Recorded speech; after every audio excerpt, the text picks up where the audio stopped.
Good evening, everybody. Nice to have your company wherever you're joining us all around Australia. Welcome to Friday Night Motorsport for the Gentleman Sim Racing Club for the first time in March 2021, the end of a very busy sixth week of this 10-week opening season of the 2021 iRacing calendar for the Gentleman Sim Racing Club. Zach Caban alongside Nick Fodiatis, later Kester Ward, as we take you to the virtual Spa-Francorchamps circuit in Belgium for the sixth installment of Freaky Friday in 2021. Tonight, Radicals. So for the second week in a row, Nick, sports cars are the flavour of the night for Freaky Friday, and the field reflects what the club thinks of that, apparently. Oh, look, there's lots going on a Friday night. However, this combination is actually really good. The Radicals, as we've seen, if you've seen them in real life, like myself and Zach at Queensland Raceways or Lakeside, these things are not slow by any stretch of the imagination. No. Motorcycle powered, tiny little chassis, very safe though, and very fast. Indeed they are. Chris Kisby's here as well. Good evening to you, Mr. Kisby. You're on race control duties for the Indycar race tonight, but I believe you're going to hang out with us for the next 45 minutes. Yeah, I'm going to hang out with you either here, in race control, wherever I feel like it, mate. Good evening to you, Zach, and to Nico Pop there, and to JP. Good evening all. I feel as though Kisby's got one of those AAA passes, access all areas, because he's here, there, and everywhere within the Gentleman Sim Racing Club. There's no doubt about that. Hey, all over it. Exactly right. Hey, let's talk quickly about Freaky Friday, and if we can, the championship standings coming into this round. That's, of course, if my computer wants to compute tonight and play ball. Yes, it does. Gary Cousins on top with 129 points from Adam Lavis, 85, and Adam Coughlin, 75, Andre Youssef, 54, Jackson Rayhana, 47, Paul Nichols, 45, Jared Daly, 41, 39 for Jason Dunn, 35 each for Grant Gill and Jonathan Turner. Rounds out the top 10 here. Race conditions for this round of the championship, Freaky Friday from Spa. As Nick said, we're in the Radical SR8. It's a 40% fuel limit on these cars, which means we should see a splash and dash at some point.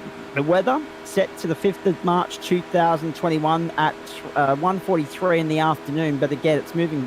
For some reason, we have a fascination with the sun moving twice as fast as it would normally in the real world at the moment. So that's what it's doing here. So a 40-minute race in our time equates to 80 minutes in iRacing land. It still equates to 112 years behind in Queensland, but that's another story for another day. 18 degrees in the sky, 23 on track, a partly cloudy day. Wind southwesterly 5 k's an hour. Pit lane speed 60 k's an hour. Pace car speed 97. Fast repair limit of 3 for these guys tonight. 20x is where penalties will first be applied, and then every 7x thereafter. I think I've covered all the detail, but that's an interesting one, Nick, because when we look at 7:49 our time, or Eastern Daylight Time, I should say, we look at the 10-hour difference between here and Belgium. What's that, about 10 to 10 in the morning? So we're not too far. We're about 4 hours north of where we would be if we're racing like literally at the Spa-Francorchamps circuit right now.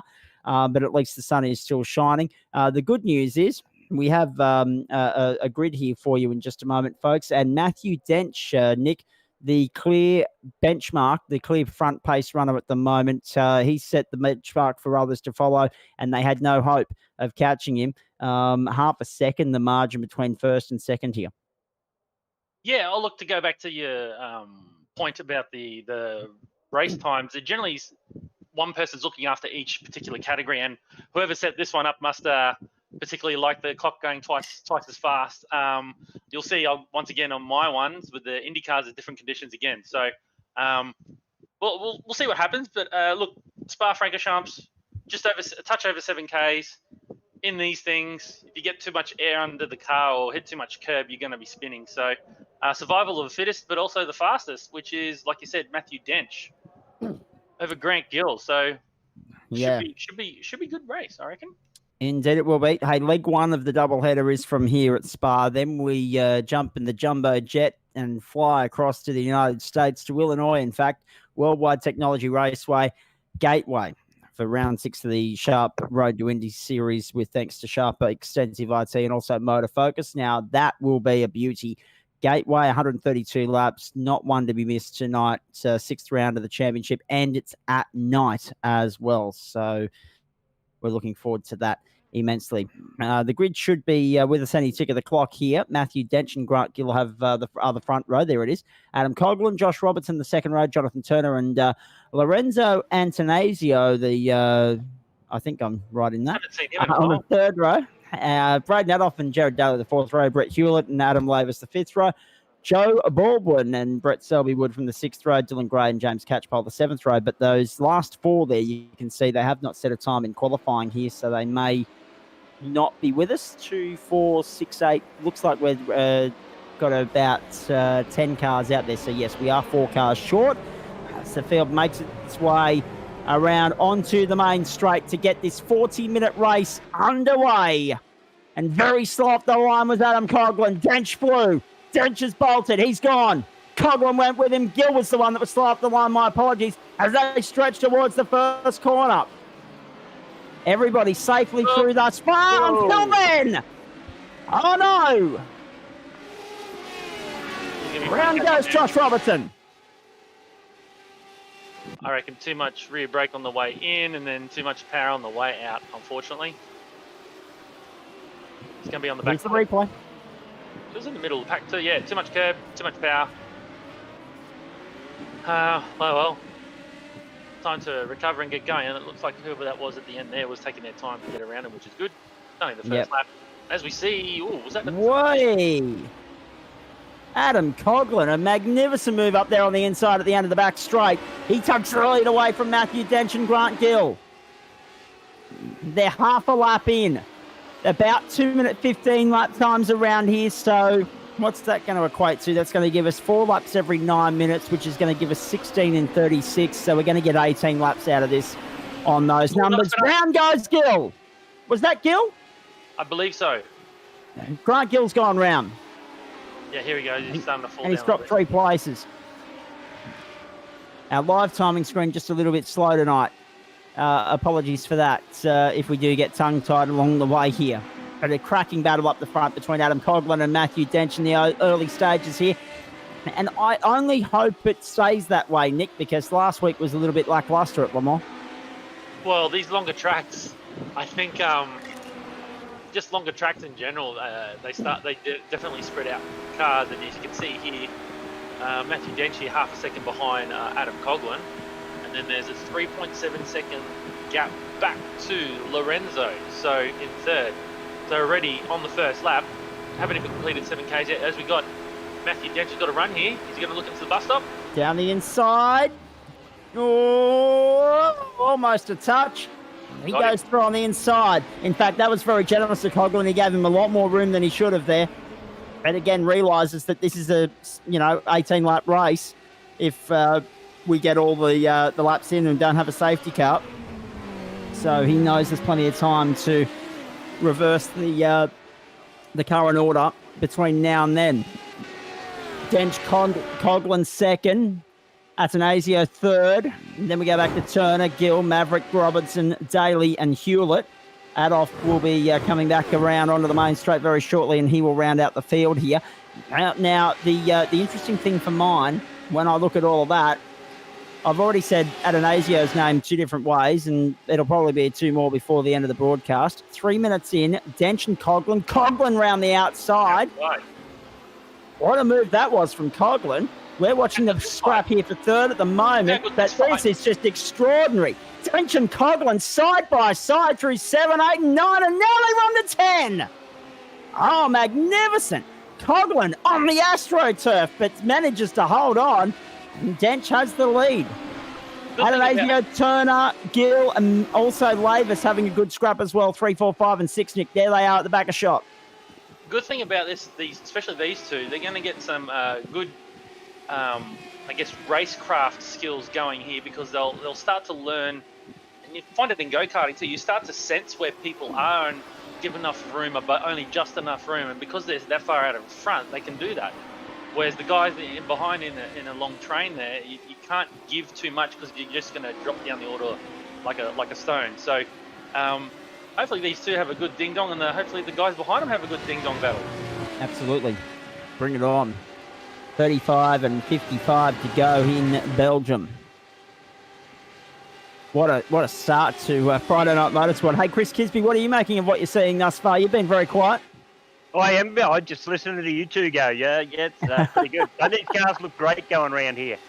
We've got a good little battle here with 4th, 5th, 6th, 7th. There it is. Yeah. And, How good's the aerial shot there? I don't know. I'm watching iRacing. Oh, Over the main straight. you can't not watch the SimShed broadcast. Exactly. You got to watch the stream, Kisby. Mate, there's more information here. We got sponsors, everything. Oh, mate, I love watching it. It's sitting there in the background, but... Josh. Go ahead. You go, Kisby. You go. Oh, yeah. But it does get a little bit gritty on me, grainy on me. So I like to watch the nice crisp clear for race control. So I'm getting ready for your Indycar. The internet's not as strong there in Tassie as you'd like it to be. I understand. He's got a toe. He's got a toe. I've got to pedal a bit faster. Down the inside, Coughlin on Dench. And gets the job done. These two have swapped positions cleanly 4 or 5 times already here. Cracking scrap at the front of the field and the Radicals at Spa. Fastest lap of the race for the 256, Josh Robinson. Down in 7th, 3 spots lower than where he started. 213.99. First one in the 13s tonight.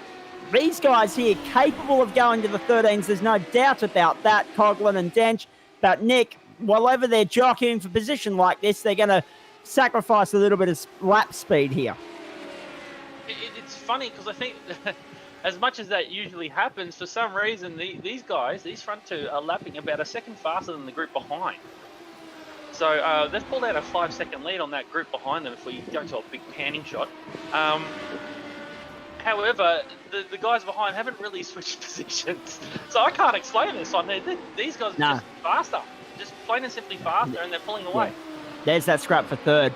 Turner, Adanasio. Then we go back to Gillen Lavis as well. Around the back section of the circuit. Side by side again. Look at this.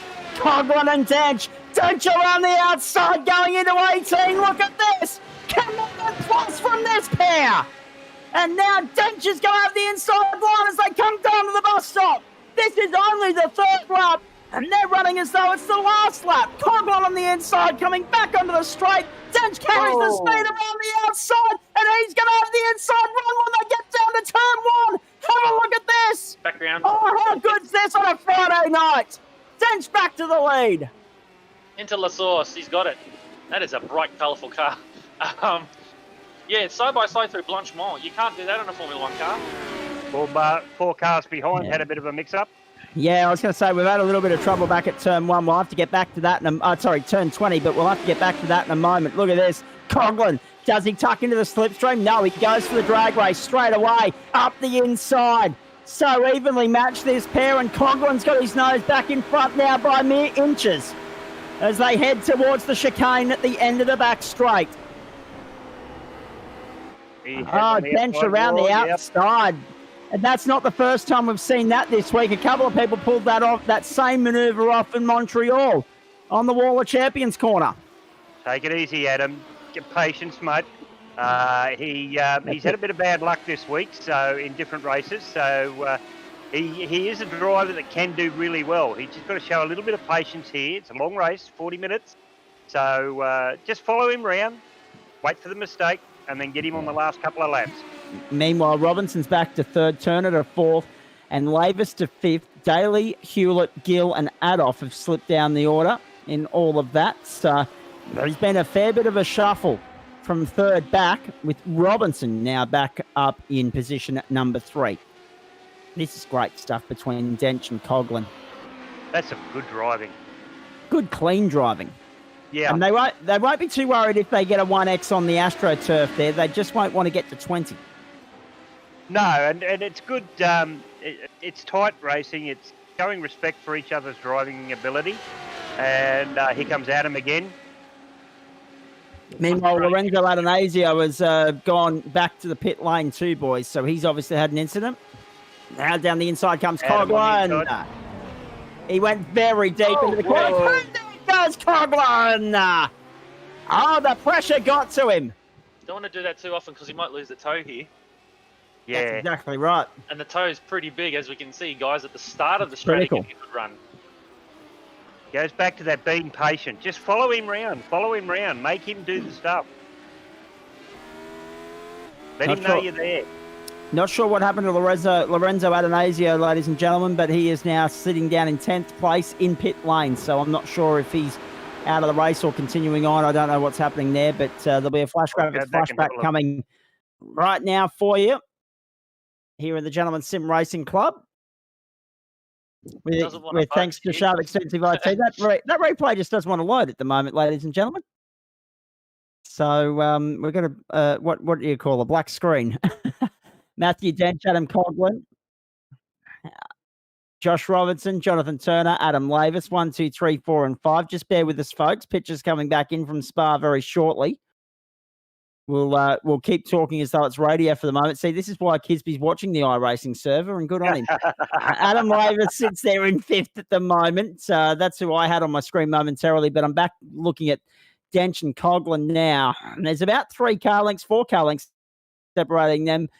Dench has skipped clear, and that's the problem, Nick, isn't it? When you look at this, it could be that Coughlin needed the toe, and he's lost the toe now, and it's going to be very hard to get it back. He might have to wait until the pit cycle. Yeah, exactly. Especially around here, the toe. By the looks of things, they're running a stock setup that they all have, and they got lots of wing on it. So with that barn door on the back, it's putting a big hole in the behind the car, and they're sucking right up and flying past pretty easily. So I was quite surprised that the positions 3 to 7 were just sitting there. They're actually being smart, but they just didn't have the speed. So very interested to see how this top fight pans out. Indeed. Now, just confirming we are still on air, JP, if you can let me know in my ear. We're still going out? Okay, so because the only reason I asked that question, ladies and gentlemen, you sound like an idiot. Well, yeah, there's a couple of reasons why, but the first one is so I make sure I don't say anything I shouldn't. Dench, like from Belgium, like Daryl Eastlake used to say. Yes, exactly. Dench, Coughlin, Robinson. Ian Chappell once got suspended for a couple of weeks for saying 3 words that you shouldn't say on television. In about the space of 3 sentences, I might add, because he didn't realise he was on there. Dench, Coughlin, Robinson, Turner, and Lavis the top 5. Kisby. I'm looking at Lorenzo now, and just in the last corner, he's come in, gone too heavy, gone into the back of the net code, but he would not have stopped anyway. It would have gone into the back of Jonathan Turner, and that's turned Turner around. It's turned him around, and that's what's caused the problem, Lorenzo. Generally 8 wheels are better than 4, but if you can't stop it anyway, it's not going to help.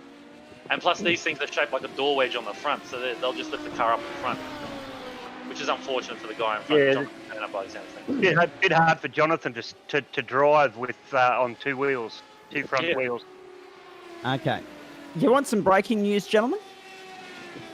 Go for it. Formula One management has confirmed that the Portuguese Grand Prix will take place in the TBA slot that was May 2 on the Formula One World Championship calendar. So May 2, Portugal. There you go, the Algarve International Circuit. There's one iRacing needs to get scanning.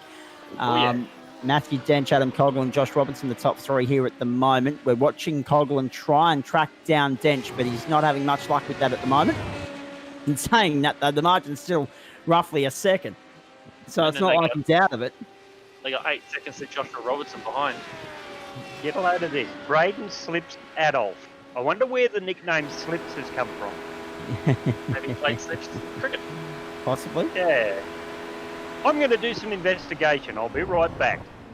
Right, mate. No worries. I love it. I love it when Kisby goes all detective on us. That's fantastic. Sleuth Kisby. That's it. Hey, Nick, just let's shoot the breeze here while not much is going on. Because we've got a couple of things to talk about. IndyCar, 5 different winners in as many weeks. Will we make it 6 tonight? Give us a quick rundown of what to expect from Gateway. I hope so. Is my personal goal, even though it's my series, I do want to win a race somewhere. But my personal goal is to get 10 different winners across the 10 races, and then send that to IndyCar and say beat that. Yeah, exactly. What we're looking forward to at Gateway, it's a night race. It's be our second night race for the year. Oval racing, However, the track is an egg-shaped track, so you got one end is really fast and one end is really tight. So you may tune the car for one end, but then you lose the tune at the other end. So it's a lot of compromise. It's a lot of using your brain. As we know, there's a lot of complexity to the rule set that I've written for this. You know, you must True. limited tire sets, restricted fuel, possibility in ovals of 3 safety cars. They're only competition safety cars, so they're not safety cars, if that makes sense. What else? On road courses you have different compound tires, and you got push to passes, which you don't have on the ovals. I'm sure the ovals will provide enough good racing. There's walls everywhere. Yep. And knowing what I know about the circuit, if the newbies haven't read my notes, they'll be spinning off turn 2 and into the infield, which will hopefully clear the track.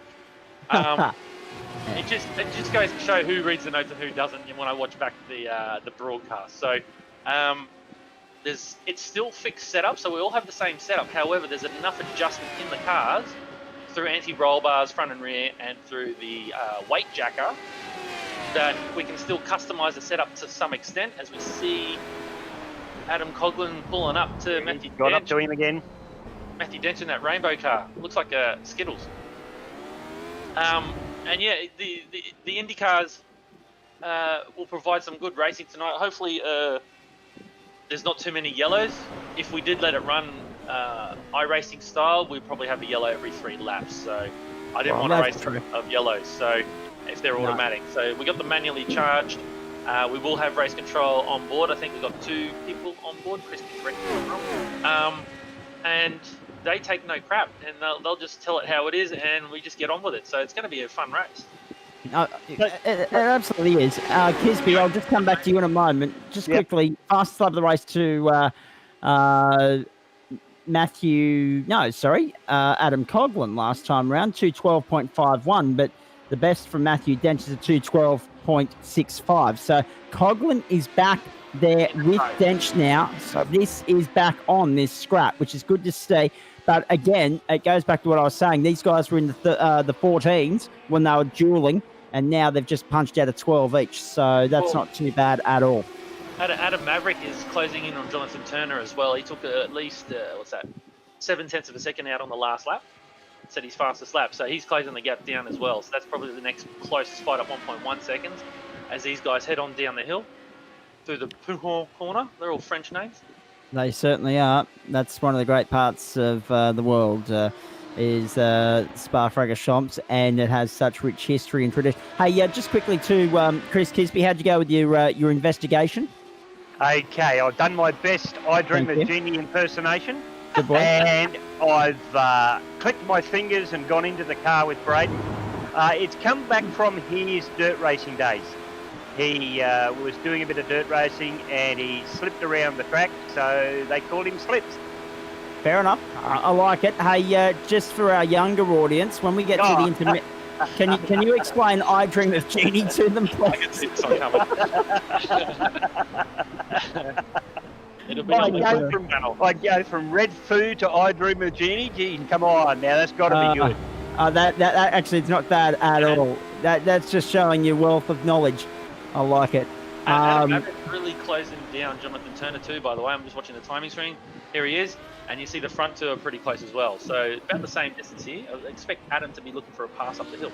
Nick doing his best to bring us back on topic, and pit stop here for Jonathan Turner as Adam Lavers goes through into 4th position right now. So Dench, Coughlin, Robertson, Lavers, and then Turner. But Gill and Daly have already stopped. Obviously, Adolph's back in there, and so is Brett Hewlett. And we, of course, have lost James Catchpole and Lorenzo Adonazo. Well, look at this. Wheel stuck between Dench and Coughlin. Dench back to the lead. Coughlin had it down the straight momentarily, but Dench gets him back at the end. I shall not be intimidated. How good's this? This is only lap 9. If you're not enjoying this, you're difficult to please. Yeah. Nick, you may be able to elaborate on this. Why?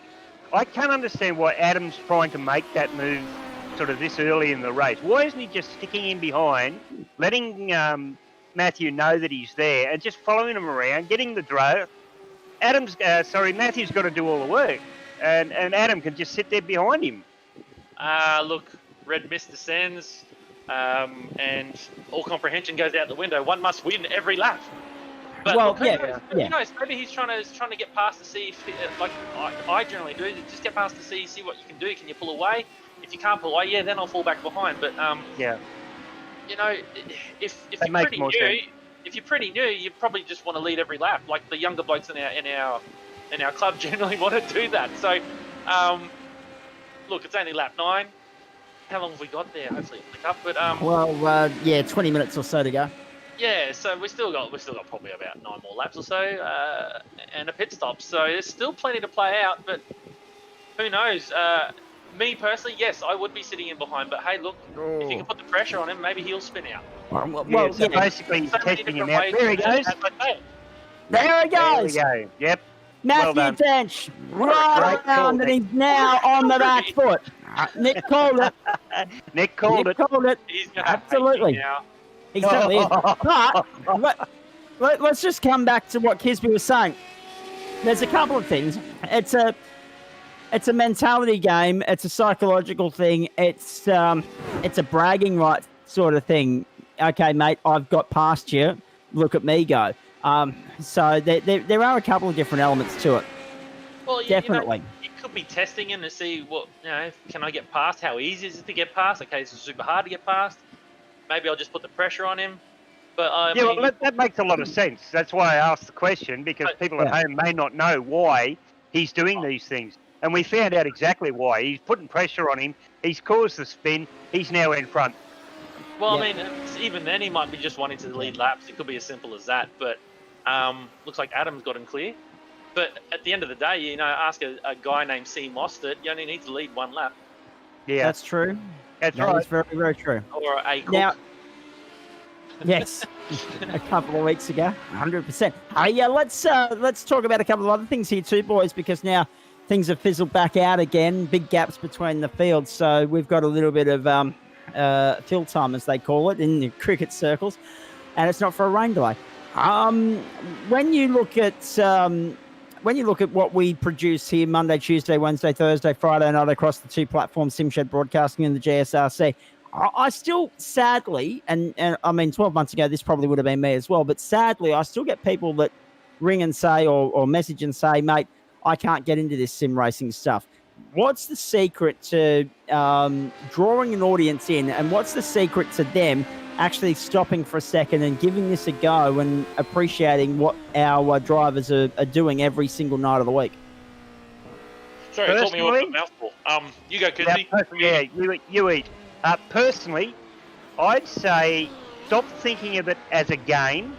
Mm-hmm. Especially, we've got to crash there. Oh, no.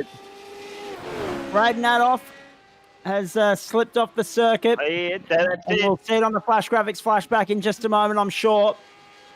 There he is, just coming back down towards Eau Rouge.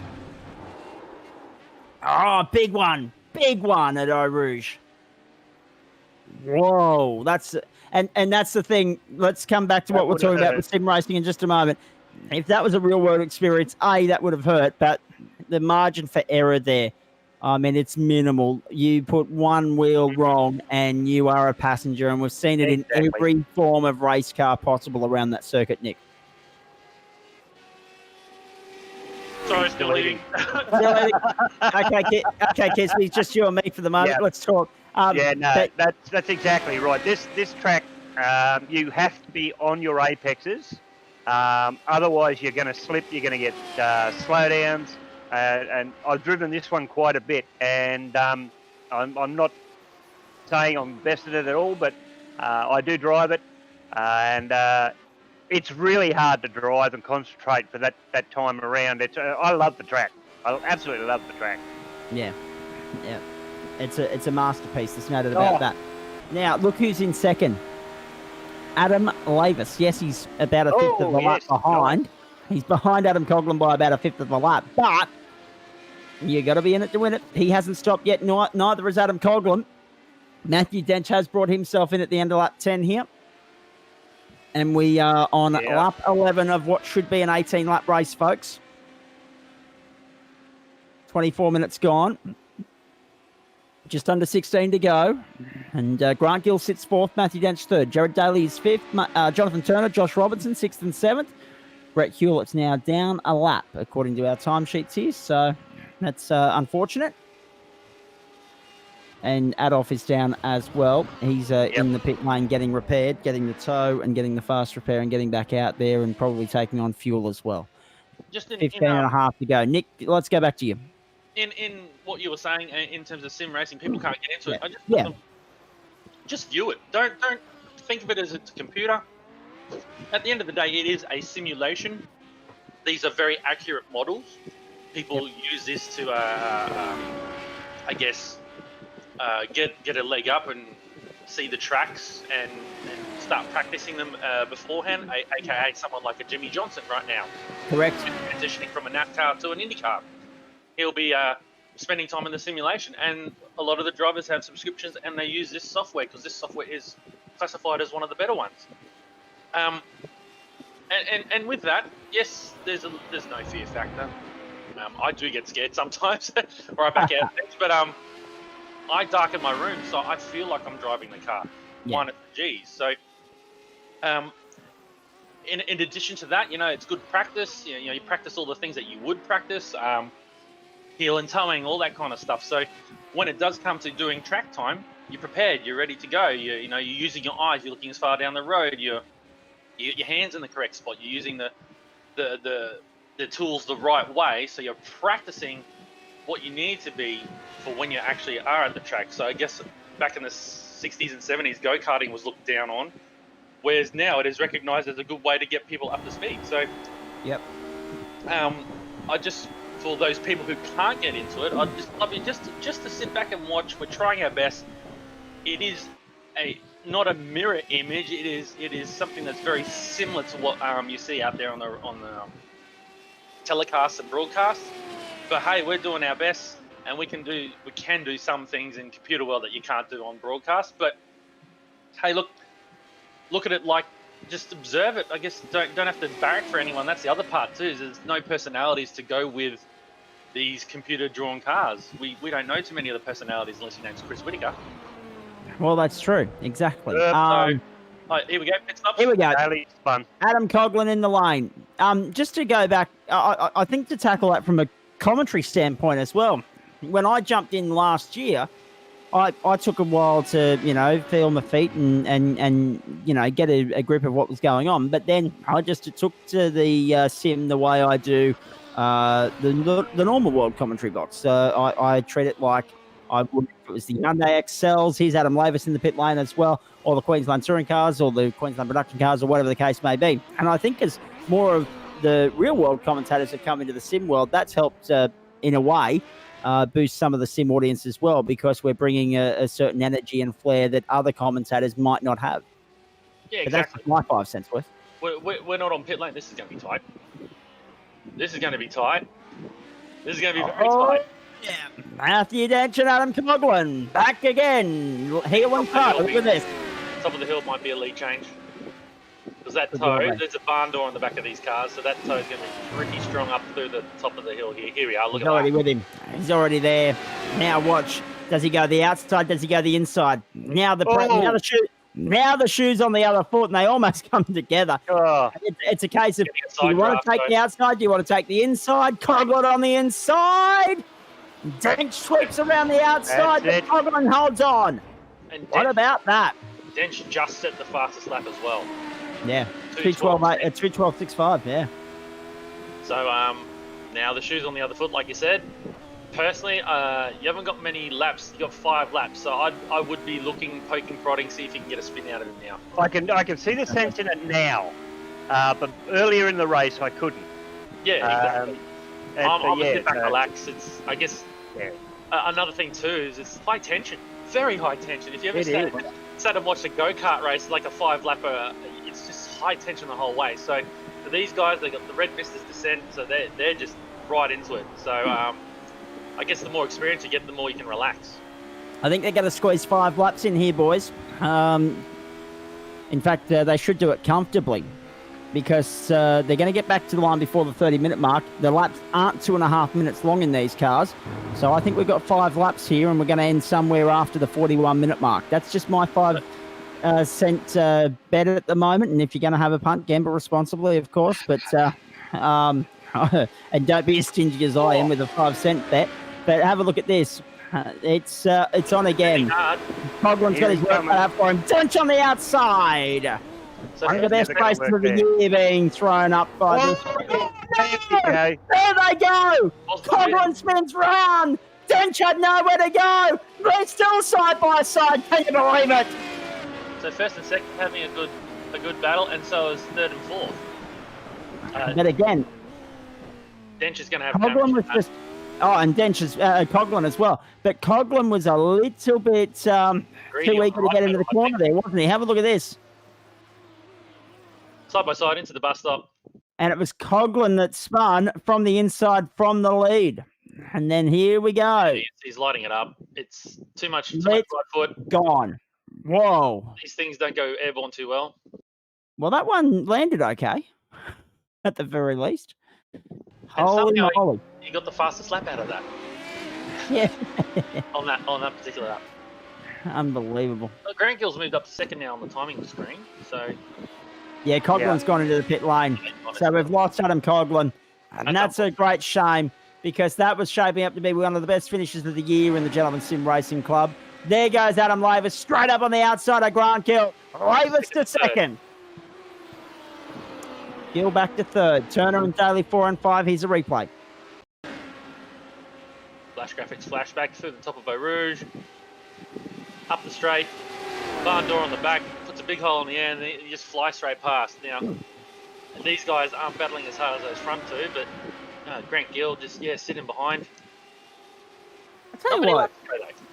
No, not at all. You think about the cars we've seen in Freaky Friday thus far, Nick. Week 1 was exceptionally fast, the Formula 1 car, and the last 2 weeks have been pretty quick as well. When are we going back to slow cars? I don't know. Maybe whatever the number falls on for the next vote. I actually reckon the slower cars are a better racing package. Absolutely. And they're more relatable. Yeah, well, exactly, to the price range of the average buyer. Exactly. A la my good old Hyundai i30 out in the driveway. Are you going to do the, what's it called, the compact car class that Dylan Cothill started? Oh, no, the hot hatch. The hot hatch, that's one. The hot hatch.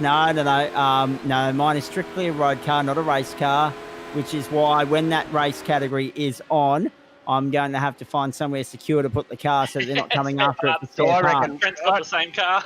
Yeah, exactly. I just had a brainwave idea. An absolute Kisby brainwave. Here we go. We're going to road.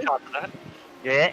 And we're going to have a broadcasters race. Oh, here we go. We'll televise it. We'll have all the broadcasters with the main broadcaster. And we'll pick a nice, easy track, a nice, easy car.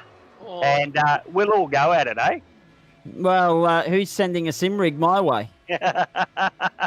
Simple Sim Computers? Yeah, very good evening to Simple Sim Computers. Let's have a chat.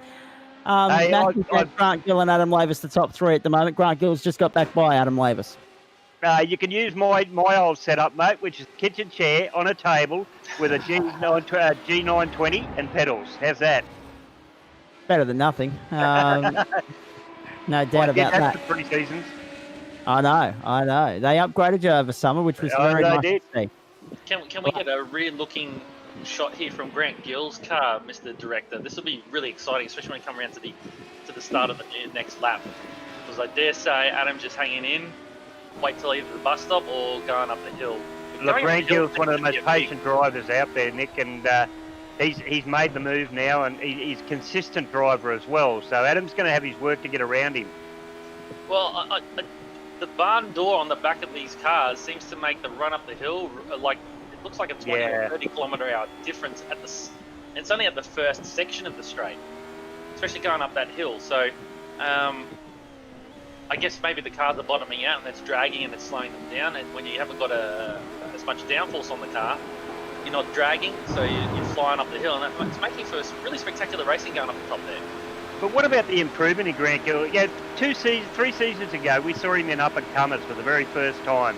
And now look at him. He's up there with the Adams and all the other guys up there in the top half of the racing. It's just unbelievable. Oh, Oh, down the outside. Adam Laver's having a crack. And got him. Oh, Adam. Oh, geez, he nearly threw it away. What a save from Adam Lavis. Grant's thinking about this. He's going to let Adam go Oh, through yeah. the lap, and Yeah. he's going to go up the hill again and get past him again. 3 laps to go, ladies and gentlemen. Here we go, through La Source, down the hill. Meanwhile, don't worry about Matthew Dench. He's gone, ladies and gentlemen. 21 seconds up the road from this battle. Oh, yeah, he's gone. Here we go, Eau Rouge. I don't think Grant's as close as he could No, not at all. be. Here Not we at go. all. Look at the closing speed now. If we go on board with Adam, I bet you. Yeah. It's too late now. He's right on him. He's right on him. We're going to see the part numbers. Now, see, Grant's backed out of it. Yeah, he has. He's just seeing how far back he can get a Yeah. run. So he's All testing. right. All right. Oh, he's run it wide. He almost threw it away, Grant Gill, and that's going to allow Adam Lavis to skip away a couple of car lengths. Let's jump on board if we can with Adam Lavis, JP, and let Nick talk us through a lap of the Radicals around Spa, because it's been a hectic 35 minutes. We haven't had a chance to do that yet. Sorry, my screen just dropped out. Hold on, give me a sec. Righto. All right, we're going down the hill, down to the double left-hander Poohorn. Don't know how you say it. You brake, down the gear, back on it again, flat out through the second part. Don't want to go too far to the right because you get off tracks, and off tracks count towards penalty points eventually. Into the Fangye chicane, brake at the curbing on the right, backed it down third gear, late apex on the first right-hander. Second left-hander, get across the curb, not too much on these cars. Flat out up to fourth, back down to third for the first at the Stavelos. Waved at the crowd on the left, go-karting track on the right. Flat out through Stavelo 2. Then up the straight, up to the fearsome, in bigger cars, up to the fearsome Blanchimont corner. We've seen Luciano Berti been put in the wall by Eddie Irvine on the run up here. And we've seen Eric Comas crash on the exit of here back in 92 and Senna having to run in and turn off his car. Yep. Sets you up for the bus stop. All the trees have been cleared out here, which makes for good viewing, but it loses its what I feel driving into the countryside, and then through the bus stop back onto the main straight. So that's the end of the lap, but we're going to go right way around into La Source hairpin. Look at the house on the left. There's your braking marker. Turn her in. What do we got? Second gear? Yeah, second gear. Just quickly, Grant Gill's in the pit lane. I'm not sure why. There you go. Not too wide on the exit. Run down the hill. It's all happening, isn't it? Into the bottom of Eau Rouge, 230 kilometres an hour. Yeah, you can see he's just slowed down 10 kilometres an hour through there, and that should give Grant's not there anymore, but gives the guy behind a good run up behind you. Flat out along the Kemmel Straight. This is still climbing up here. So the smaller the car, less horsepower, it's actually harder to get speed. Braking, as you see the curbing on the left, down to third gear into Les Combes. Great passing opportunity, but don't put Nico Rosberg and Lewis Hamilton there together. And then that's at the highest point of the second. Then you run yourself down to Malmedy or Rivage. I get these two corners mixed up. This apparently is a no-name corner, but I call one Malmedy, one Rivage. Through the left-hander. Don't get too far on the right, and then back down the straight down to the Poohorn corner. Very nicely done, Nick. There's the lap of start. 0.002 kilometres of track. It's a great circuit. It's one of the longest ones we race on almost every season in the Gentleman Sim Racing Club. Of course, this year we're only outdone by the Circuit de la Sarthe, which was last Friday night, of course. 13 kilometres, yeah. Yeah, so... They might throw a Nürburgring in there, you never know. A Nordschleifer, why not? Hey, I'm up for a 4-lap race on a Friday night. Matthew Dench, Adam Lavis, Jonathan Turner, and Jared Daly, the top four. We're standing by for Indycar very shortly from Gateway, the Worldwide Technology Raceway. Here's Matthew Dench coming onto the main straight now, just having a look at where we are with regards to the clock and the time. That is a colourful car. We've got a minute and a quarter to go, so that is it, ladies and gentlemen. This will be the last lap of the race. Ooh. 21.5 second lead here. This has been a phenomenal performance. Great entertainment in the first half of the race with him and Adam Coughlin, but since Coughlin slipped off the circuit and is battling down in 6th position with Josh Robertson, it's been all Dench at the front of the field, and this is going to be a pole or a checkered flag performance in the closing stages here. This is the last lap, folks. Checkered flag out this time by. Okay, gentlemen, I'm going to check out and head into race control for the Indies. Have a good run for the last lap, and I'll talk to you soon. Thank you, Kisby. Good luck. Go well. A couple of safety cars, no doubt, being called by Chris Kisby later on this evening. Hey, Nick, 132 laps. Gateway, one of the, as you say, given its egg shape, it's a strange little oval, but it should throw up some good racing. Watch out for the crashes, I think. Oh, yeah. That's what we're here for. Keeping out of trouble, keeping the car straight, watching, trying to get to the front and keeping out of the trouble. That's the biggest thing for the first 5 laps, because we know there's no safety car in the first 5. We know there's no safety car in the last 10, which means it's a run to the flag, because the worst, I hate green, white checkers because they're just dumb. Oh, look, it provides great entertainment, but as a race car driver, it just spoils your fun. And if it doesn't get done, you end up finishing under yellow anyway. So we want to avoid all that. And we do have iRacing put a time limit on things, even though I like laps. So yeah, it's going to be an exciting race to say the least. Pressure's going to be on to qualify good to get away from the silly stuff at the back. There's a cracking scrap unfolding for 6th between Josh Robertson and Adam Coughlin, which we'll take you to in a moment. But in the meantime, ladies and gentlemen, get your hands out and smash them together, because Matthew Dench has cleaned up at Spa. Pole and the race win. Round 6 of Freaky Friday. A new winner on the list. Have a look at this. Robinson and Coughlin side by side. Robinson with his nose in front. Now Coughlin down the inside and gets it. Very nice. But it's not over yet. Coughlin's got damage. We know that. So let's wait and see how it all goes in the last half a lap here. Kester Ward standing by to join us very shortly. Nick Fodiatis here in the meantime. And we are looking forward to what will unfold in the final half a lap of Freaky Friday. Adam Lavis for second. Jonathan Turner. Someone went into the wall. Oh, can you believe that? The battle for 6th. It's unfortunately extinguishes too early. It peaks too early. It reaches its climax, and it's a premature one at that. It's an anticlimactic finish in Belgium. And in the meantime, Jared Daly celebrating 4th place. He's doing burnouts round the back. Grant Gill takes 5th. Coughlin's going to come home for 6th. Robinson, if he can limp it to the line, he'll be 7th. And Brett Hewlett was a lap down in 8th. Oh, that's such a shame, Nick. That battle was destined for an epic conclusion. Unfortunately, they had other ideas. Yeah. Oh, look. So, the thing about this car is it's on a knife edge. But when you get it in that sweet spot, it feels as if the performance envelope increases. But when it's on that knife edge, it feels like you're on a little stamp compared to a massive hula hoop, so to speak, in relative terms. So, yeah, it's just unlucky. Absolutely. There are the race results for you, folks. Coughlin was 2:28 down in the end.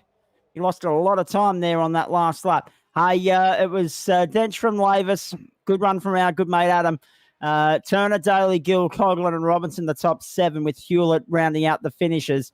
Adolf was a few laps back of retirement, so too Atanasio, and the rest of the field did not take the green flag. So that's that. Freaky Friday done. Matthew Dench in the winners list now. It's growing. Not as much as the IndyCar winners list is growing. We're going to see if we can add a 6th name to that on the other side of the break. Stay with us, folks. Plenty still to come here. The Gentlemen Sim Racing Club, Friday Night Motorsport, live on SimShed Broadcasting. Good luck, Nick. Thank you. All right, I'll break him back with more.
Friday Night Motorsport continues for you now on SimShed Broadcasting with the second leg of the Gentleman Sim Racing Club doubleheader. It is the Sharp Road to Indy with Motorfocus series from the Worldwide Technology Raceway, Gateway, Illinois. Have a look at this, ladies and gentlemen. Literally under the lights, as it should be on a Friday night. This is going to be good fun. 20 to 9 on the East Coast, 20 to 6 on the West Coast. Great to have you with us wherever you're tuning in.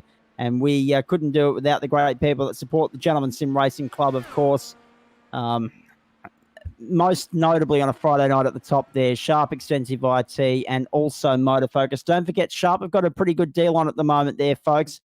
Help support your club by referring businesses to Sharp Extensive I.T. Every warm referral of an office printer, photocopier, digital signage, or interactive whiteboard will attract $100 to the Gentleman's Sim Racing Club. And again, it's a not-for-profit organisation. That money goes into generating servers, paying for race control, broadcasters, commentators, and everything else, and organising championships for members. So it's a not-for-profit organisation, but every $100 that helps, well, it keeps the club just floating a little bit longer, which is really good to see. For more information to fill out the form, Sharp EIT, because again, there are two ways that you can spell Sharp, one with the silent E on the end and one without. sharpeit.com.au/Gentleman Sim Racing, and conditions apply there as per usual. Rentals are warm referrals. The referred business must be aware that a member of Sharp Extensive IT's team will be making contact. But yeah, help your club by referring businesses to Sharp Extensive IT. Also, thanks to the great people at Rockdale Volkswagen, Stone Cold Racing, Adam St. John, and the great people at the Wabundry Hotel. We forgot about that tonight. We also need to thank Ocular Aerial Photography, Simple Sim Computers, LJ Hooker Gaindar, and Central Coast Motor Group Fleet and Corporate. Getting set for the 6th round of the Indycar series now for you, ladies and gentlemen. How good's this going to be? It's third oval stop of the season. We've had 5 different winners in the championship thus far. There's no reason why we won't have a 6th this evening. Kester Ward joins me in just a moment, but first let's have a look at the championship standings. Nick Vodiatis on top with 128, leads Jackson Rayhana by 1. Just 1 point separating first and second at the moment. Adam Lavis on 110, Angus Cook 100, 94 for Rick Vincent, 78 for Julian Mookie. Chris Stark on 69 and Josh Thomas also on 69 points. Bevan Moyes on 68. And then Brett Wilson on 55 points make up the top 10 here. We know Bevan Moyes will be missing in action because he's a work 1 week, not the next. So he's off weeks of the road courses. He's on weeks, of course, the ovals. So he won't be with us tonight. There are a couple of others that are missing in action for various multitude of reasons. Nick Fodiatis on top of the timesheets at the moment in practice here. We've got 2 minutes left to practice, then 5 minutes of quality to get through. 0.02 of a second between Nick Vodiatis and Brett Wilson. Chris Stark, Jamie Welch, and also Trucker Joe Baldwin make up the top 5 here, with Jackson Rayhana just behind Josh Millard, 6th and 7th. Adam Lavis, 8th. Aidan Rice and Julian Mookie make up the top 10. We've got 15 drivers that have set down a time here, and it'll be interesting to see if we get any more stragglers coming in late here. But Kester Ward, a very good evening to you, mate. Nice to have you on board again on a Friday night. Gateway throws up an obvious challenge, being that it is shaped like an eggshell. We talk about paper clips and other things around Australian motorsport and tricky triangles there in Pocono as well. But this one, a very unique challenge, because the first corner you got to treat like a road course, and the second corner, 3 and 4, you got to treat like a flat-out oval. So we're going to see the best of both worlds tonight. 100%. Thinking eggshells are the right thing. That's what it feels like you're driving on when you're driving around it. So pretty accurate. Exactly. Hey, great to have you on board, mate. So as you can see there, how good are the new graphics at the bottom of the screen there, folks? Commentators, Zach, Nick, and Kester. Of course, Nick was with us for Freaky Friday. Kester's with us for IndyCar, and I'm here all night long. So you got somewhat the best of both worlds. That's if you can tolerate putting up with having a headache at the end of the broadcast after listening to me for 3 hours. This is going to be an interesting round too, Kester, because I know, that was a wild moment for, was that Jackson Rayhana? No, Josh Millard, rather. Sorry, the name wasn't popping up there on the bottom of the screen, so I had to have a guess. And the Summit Sim Sport boys, They all look the same to me. Nick Fotiadis and Brett Wilson 1 and 2 at the moment. Is this Nick's week to get a breakthrough win and make it 6 winners from 6 rounds? Kester, what do you think? I hope so. It's going to be a very interesting round to see who. It's going to be very, very rewarded on patience, which I think Nick's pretty good at. So hopefully he'll get there in the end. 132 laps is the race distance tonight, folks. Let's have a look at some race stats here. Qualifying about to get underway. 50% fuel limit on these cars, so that's a 35-litre tank. Fuel burn, if you're going hard, is about 1.4 litres per lap. If you're going full tilt, there can be some fuel saving and a little bit of, a few millilitres rather saved here and there. So watch that space. But judging by what Nick's told me, and that is that you're going to get 24 to 27 laps, it's going to be your fuel range. We're looking at 4 stops at least tonight in this race. And I that's something too, Kester. If you can stretch it to 27, the last pit stop's going to be, lap 108, and that means 24 laps in that last stint. Otherwise, some of these guys might stop 5 times tonight, so a lot of pit activity, and it's critical in the greater scheme of things as far as these races are concerned that you get everything right. You tick all the boxes or untick all the boxes, depending upon which franchise you're talking about here or what settings you're running with, rather. It's critical that you get everything on pit road completely spot on. 100%. It's a very, very long pit road here. I did a couple of laps earlier today just to see what it was like around here, and I forgot how long the pit road is. Yeah. It goes forever. Certainly does. Hey, qualifying underway. It's a sole qualifying. 5 minutes, 2 laps, and fastest lap wins. Chris Stark has set the fastest lap so far, but I think Josh Millard will be keen to upset the apple cart there, and so too Nick Fotiadis. Chris Stark, 26.06. Josh Millard, 26.111. Nick Fotiadis, 26.201. 26.484 for Julian Mookie. So everyone in the 26 is in that top 4 at the moment. Race stats for you. We haven't got too much time left here. It's a late start too. Tyre set limit in the race. There are 4 tyre sets for these guys. So that means that if it is a 5-stop race or a 4-stop race, you're going to have to pick one where you don't take on tyres, and you're going to have to be strategically smart when it comes to where you apply tyres in your pit stops. 2nd of April is the race date. The time is 10:17 in the evening. That's a really late race, isn't it? A really late start. But then again, think about this. The Daytona 500 finished after midnight this year, American time. Partly cloudy, 24 degrees, although, let's be honest, partly cloudy doesn't mean anything when the sky is black. But track is 25, which is nice and cool for this time of the evening. 3 kilometres an hour, the northerly winds for you. The race, 132 laps. The circuit itself is, of course, 2.01 kilometres. So 132, that's going to give us 260.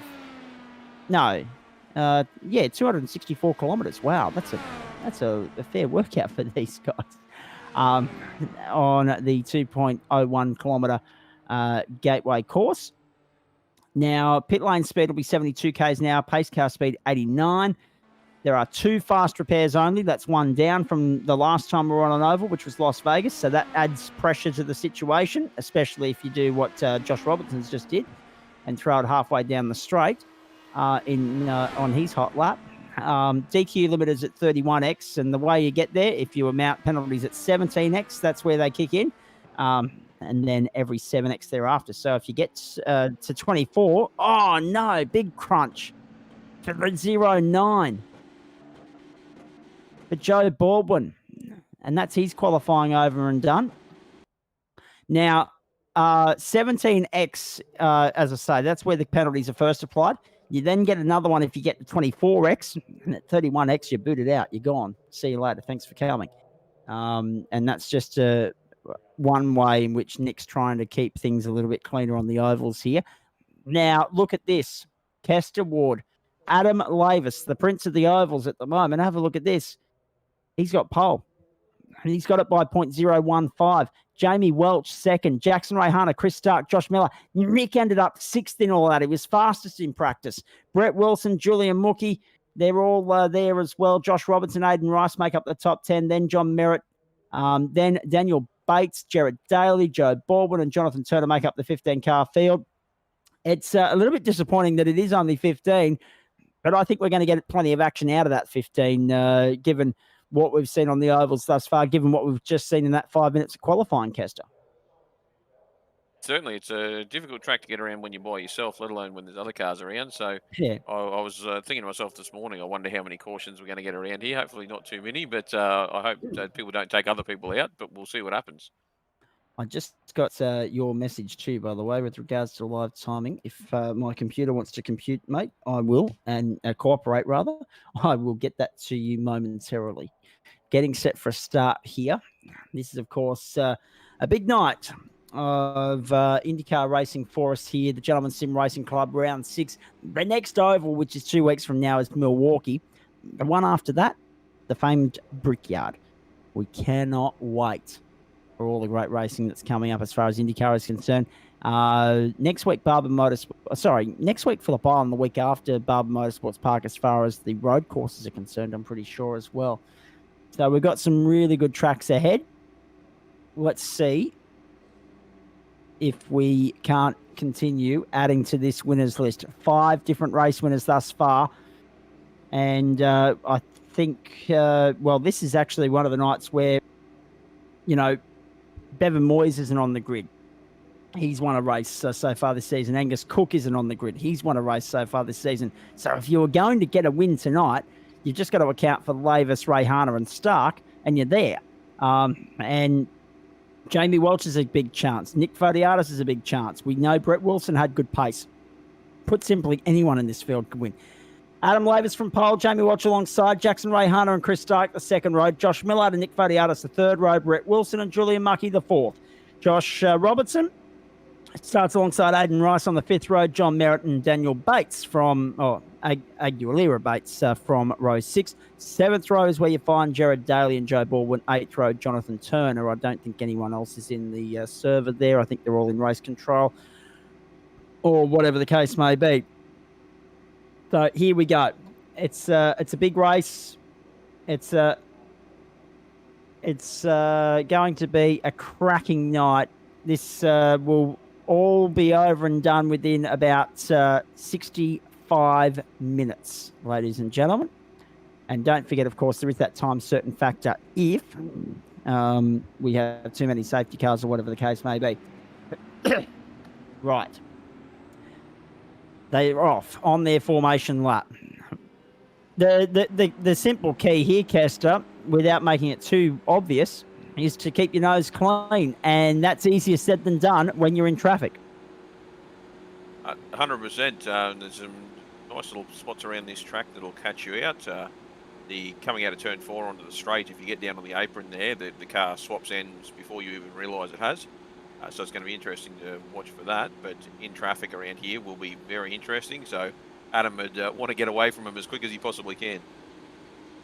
Oh, indeed he will. All right. Getting set for a start here. Hope you enjoy the ride, ladies and gentlemen. Friday Night Motorsport for the Gentleman Sim Racing Club. Still having trouble loading Facebook, but I'll see how I go. I might be able to get that live timing link to you before the race is out, Kester. Let's see how we go. Race 6 of the championship. What a night this is going to be. And we've got a couple of newbies at the front of the field. Jamie Welch has not been on the front row yet this season, I don't think. Adam Lavis, I don't think he's had a front row start recently either, but he has had a race win. We're racing in Illinois. That's a nice clean getaway. Jamie Welch sweeping around the outside, but Adam Lavis is already gone.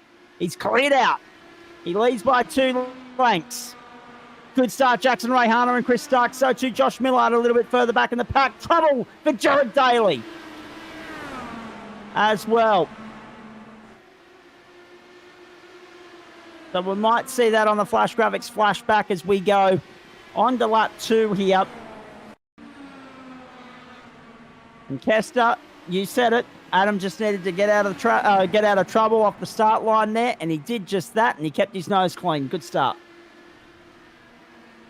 Yeah, certainly, he wasn't wasting any time. That was a big hit for Jared Daly, no doubt about that. Here's Nick Fodiatis sitting third at the moment, down on the inside. That's Jamie Welch going by and Adam Lavis. So Lavis is running into trouble here, and now he's in traffic. Fodiatis capitalises down on the inside. Goes to second position. Welch leads. Ray Harner's tucked in behind Lavis there at the moment, down the main straight.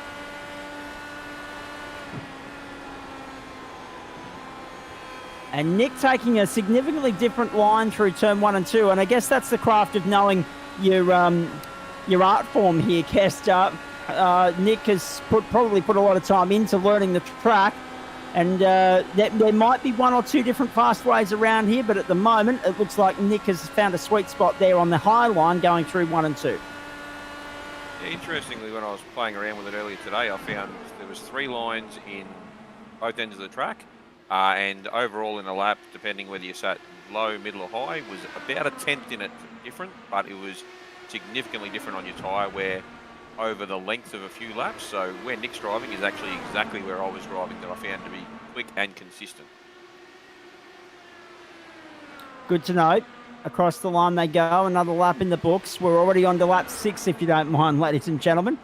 My live timing's just sent me back to the start for some reason, so live timing chucking a wobbly at my end, so I might have to hit the refresh button on that. Still trying to get Facebook to compute so that I can send the link through to Kester, but that's okay. 6 of 132. Hope you're enjoying the ride. Oh, you've already got it? Okay, good. I'll stop trying. That might help Facebook load up for a minute here. Oh, dear. 7 of 132. Good to have you with us wherever you're tuning in. Friday Night Motorsport for the Gentleman Sim Racing Club. And, yeah, just another one of the burdens, I guess, of being on a 2-screen setup, boys. I still have not had a phone call come through from Harvey Norman about my replacement laptop just yet. So running with the B-grade setup, if you like, at this point in time. And the old HP PC is not handling the pressure of having to run everything that we normally run over 4 screens on a Monday, Tuesday, Wednesday, Thursday, and Friday night. Now, in the lane already is Joe Baldwin, and also there on the inside. This is a good scrap too. Adam Lavis and Jackson Rayhana. And Rayhana unable to find a way by just yet. We're already on lap 9. So good to have you with us wherever you're tuning in around Australia.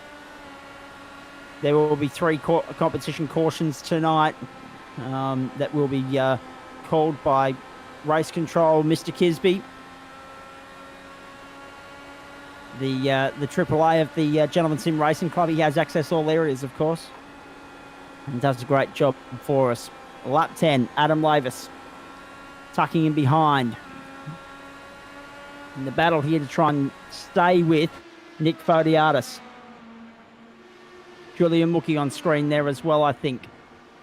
Just need to get the name there at the bottom of the screen. Yes, it is Julian Mookie. So he's sitting there in 8th at this point in time. Brett Wilson is just ahead of him. And Kester, I think one of the disadvantages of a small field is that they have they're in little packs. There's no major dicing unfolding at the moment, and everyone's managed to keep their nose clean with the exception of Laser Dave Farrelly and Jared Daly. Yeah, that's certainly a point there. I mean, even with the bigger fields, I've noticed the guys are getting a lot more, I guess, used to driving, and they're no longer trying to win it in the first 10 or 20 laps, and they're all realising they need to be in it at the end there, and you can come from 20th to first in the last 10 or 20 laps on these if you drive it correctly. So it's good to see everyone being patient and just testing the waters before they go throwing it past each other. Yeah, and my apologies too. I said it was Baldwin in the lane. It was actually Daly. I just did not read the bottom of the pit board clear enough. I'm getting an upgraded set of glasses very shortly. Hopefully that'll help read the fine print down there. Baldwin and Daly, DAL and BAL. You can see where I made the mistake. On the main straight, Rayhana all over the back of Lavis. Is this the time for him to make his move? Yes, it is. Down the inside he comes, going to turn 1. Rayhana to third. Lavis around the outside, trying to hold on. and he's got the high line out of there to work for him. So Lavis holding on to third, not giving an inch at the moment. And Rayhana's got all the hard work to do yet again.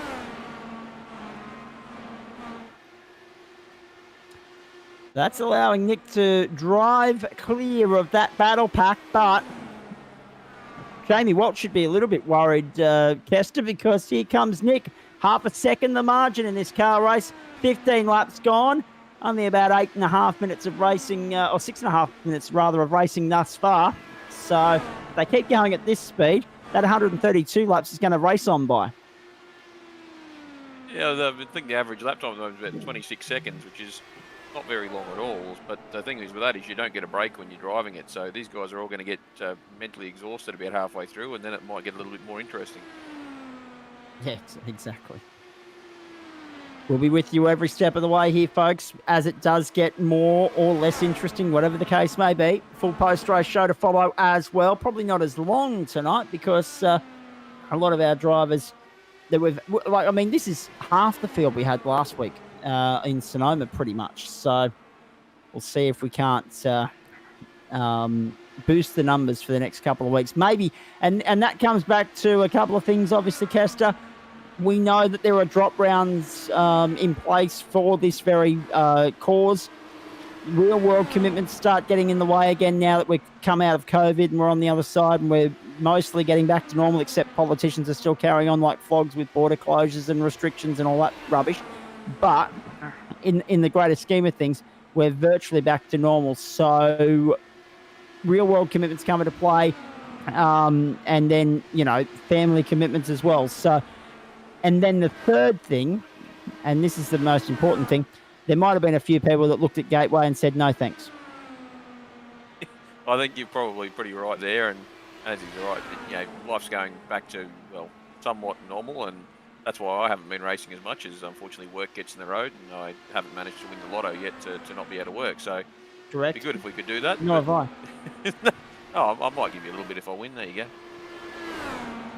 Thanks, mate, I appreciate that. I've always said, since moving to Queensland, if I win the lotto, I'll build a house on just the other side of the border in Tweed Heads. And that way I can have the best of both worlds. I can have a good summer and a good winter as well. I'll keep the house in Ipswich. I thought so. Still won't stop me trying to encourage Queensland to come into the 21st century, but at least I'll be halfway there. So, Fodiatis is second at the moment. In the pit lane at the moment is the 15 of Jonathan Turner, or the 154 in 15th rather, of Jonathan Turner. Lap 21. 9 minutes in the book. 25-ish seconds the lap times around here. Fastest lap of the race at the moment, I think it belongs to Jamie Welch with the 25.94. That's not too bad at all. Oh, big shunt, Turner. He got into the back of the car that was immediately in front of him there and just got absolutely poleaxed by the wall, because as soon as he's Nick in the meantime on the tail of Jamie Welch going round the outside into turn 4 onto the main straight, lap traffic getting out of the road. But as soon as these cars make contact, they either go straight for the inside wall or straight for the outside wall. There's no in between. On that occasion, he just got fired to the right, and it was concrete awaiting. And that's his first fast repair burnt for the night. Oh, Fodiatis to the inside. There's the move for the lead. Jamie Welch has led 22 laps thus far. Now Nick's about to lead one. Very nice stuff. Fighting back on the inside, Welch to turn 1. I'll say this, as far as IndyCar Series racing is concerned, Gateway's not my favourite circuit either, but it's throwing up some good racing. Jamie Welch has just taken to pit road. I think you'll find. Here's Jackson Rayhana making a move on Adam Lavis, who was the early race leader, so my apologies. Jamie maybe led 20 of the 23, and Adam led a couple. Adam Lavis then just getting up onto the wall, a little bit high through turn 1, and that'll allow Jackson Rayhana through. Fodiatis, Rayhana, Maverick. That's, of course, Adam Lavis. Millard, Wilson and Mookie, the top 6. Welch, Rice, Baldwin and Merritt all in pit lane right now. Nick follows. So Nick on lap 25 goes into the pit lane, the end of lap 25. So on those numbers, this is a 5-stop race with a splash and dash at the end. Safety cars might enable them to get rid of that splash and dash, but it's definitely looking like a 4-stopper. And others may opt to do stops under the safety car and turn it into a 5-stopper. So keep your eyes peeled on all of that. 26 of 132. The not even quarter race distance here in Gateway. 33 laps will be quarter race distance tonight. Rayhana, Wilson and Mookie now head to pit lane. They got an extra lap out of their tank. Could that be integral? Could that be the difference come the back end of proceedings tonight? Could be a pivotal moment right here. So Fodiatis back across the line. He'll go back to the lead now. Daniel Bates, Aguilera Bates, he's gone through in to the pit lane as well. So Dave Farrelly's back out on the racetrack. Josh Robinson is on his way back out as well. So we've still got 16 in the race. We'll actually make it 15 because Jared Daly hit the old rage quit button earlier. But in the meantime, Fodiatis leads from Rayhana, Wilson, Millard, Stark, Glavis, and then Mookie makes up the top 7. What are your observations so far, Kester? I'm actually surprised the guys that have pitted so far, no one seems to have got a pit lane penalty because the slowdown cone creeps up on you in a really odd spot, and these it's deceptively slow compared to how the car feels. I noticed myself today coming in about 40 or 50 k's over the limit. Well, you say that, but it looks like Jamie Welch and John Merritt have both picked up slowdown penalties because their pit stops were 51 and 51 seconds respectively, 51.33 and 51.20. So I reckon if anyone's got a penalty, it's those two right there, and that'll hurt Welch because he was at the pointy end of the field at the start of this race, and now he's a lap down. He will get that lap down back under the first caution of the night, which we don't know where it's falling, obviously, but. Yeah, that's a step backwards in the wrong direction for him right now. Down on the inside, good little dice unfolding here too. Just that's one of the Summit Sim Sport entries that we've got on screen right there for you. That's Josh Millard at the moment. He's of course having a good run, sitting there in 4th. He's only half a second away from Brett Wilson, who's the next one up the road. Alongside him there, I'm assuming, is some lap traffic as Wilson goes through into turn 1. Millard will be hoping the lap traffic gets out of the road so that he can find a way through that doesn't impede him, as will Wilson, actually, because he'll be getting a little bit fed up with this, sitting in behind lap traffic. But Fodiatis leads by 1.9 seconds to Rayhana. Wilson and Millard 3rd and 4th. Reminder, we've still got Phillip Island, Barber Motorsport Park, and Milwaukee to come in this series. Milwaukee will be week 8, a fortnight today, before we get to the series finale on Good Friday, which is the Indianapolis round on the Motor Speedway. I'm looking forward to that immensely. Just a shame they haven't got night racing at the Brickyard, Kester. Lights around the Brickyard would be a fantastic spectacle because based on what we've seen in the night racing thus far, there's a real good vibe around it. Yeah, it is something I've always been surprised about, but I mean, I think the Brickyard is enough of a spectacle. You don't want to put too much on it, but it would be interesting and hopefully something they do one day. I was going to say they're very lucky they had the lights at the Daytona Speedway a few weeks ago with the Daytona 500. That ended up being a very long day. If you were on the couch, I woke up, saw the start, saw the rain delay, went back to bed, then came back and sat on the couch for the second stanza, but it wasn't until about midday, of course, local time. 34 of 132 here. Fodiatis, Rayhana, Wilson, Millard, Stark, Mookie. We take the ocular aerial shot for you. Sharp Extensive I.T with thanks to Motorfocus, bringing you IndyCar on a Friday night. A Gentleman Sim Racing Club on SimShed, broadcasting across YouTube and Facebook around Australia. And it's Nick Fodiatis that leads the way in Gateway. let's go for a couple of laps with Nick while there's not much happening until maybe a caution comes out. Of course, there are a couple of them scheduled for this race. Let's take you for a lap with Nick and encourage you to crank up the volume, folks, and listen to one of the pros in our club give the IndyCar all he's got.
Gotta love the IndyCars hard at work around Gateway, Illinois. It's only a 2-kilometre circuit, so it's a, as I say, it's a 264-kilometre race tonight for these guys in only 65 minutes. Bit of housekeeping for you. Jackson Rayhana's closed that gap to within half a second of Nick Fodiatis right now. Further back in the field, Joe Baldwin's put a move on Julian Mookie and instantly pulled clear. That was for 6th and 7th. And Aidan Rice is closing up on Mookie now as well. And further down the field, Daniel Aguilera Bates has ended up in trouble and is in the pit lane. So we'll no doubt see a replay of that incident on the flash graphics flashback now for you. This is what happened going down the back straight to turn 3. He got clipped. I think he got clipped. Kester, let's have a look at this from the onboard and see if we can't get your observations of this, please.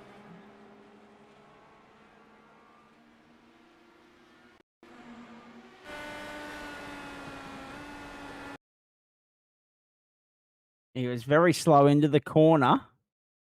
1, 2, yeah. Definite contact there from the Sharp Extensive IT entry. And that's bad luck. Yeah, that's real bad luck for Aguilera Bates. Front left down there, it'll just step the car out that little bit, but it'll drop 10, 20 kilometres an hour super quick. So when you're following someone like that, you've got nowhere to go. But it's just showcased you as well. Oh, Jackson Rayhana's got through on Nick Fodiatis. Well, we'll have a look at the flash graphics flashback. Here's another one for you. Rayhana on Fodiatis to the lead in Gateway in Illinois. Look at this. Down the inside, Summit Simsport to the top again. Rayhana looking for back-to-back wins, looking to be the first driver to win on an oval and a road course this season. He already notched up the road course win last week at Sonoma. And Josh Millard's off the circuit now as well, I'm reading. So he's had an off-track moment and slipped well down the order. So Millard in trouble on the subject of Summit Simsport.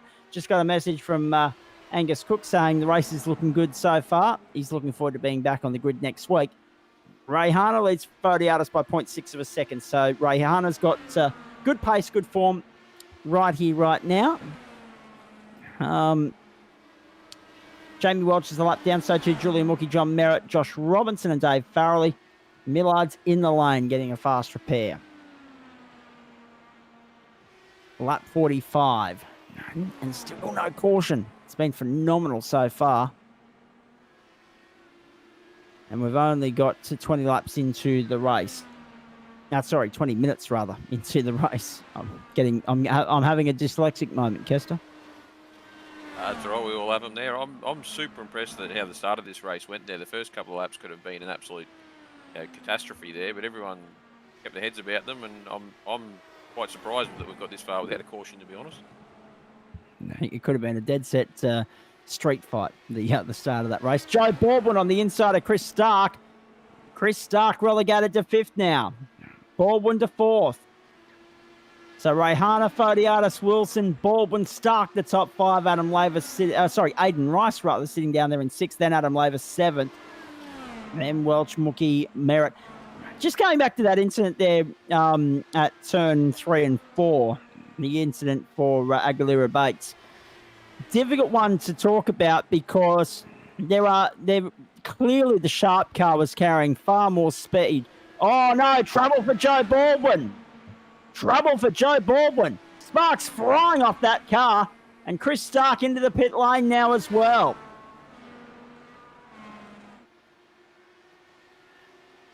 So some net code issues there, potentially. Chris Stark in the lane. The race continues on lap 48 of 132. So we're past the quarter mark. We're past the third mark of this race. Next milestone will be the half race distance, which will come up on lap 66.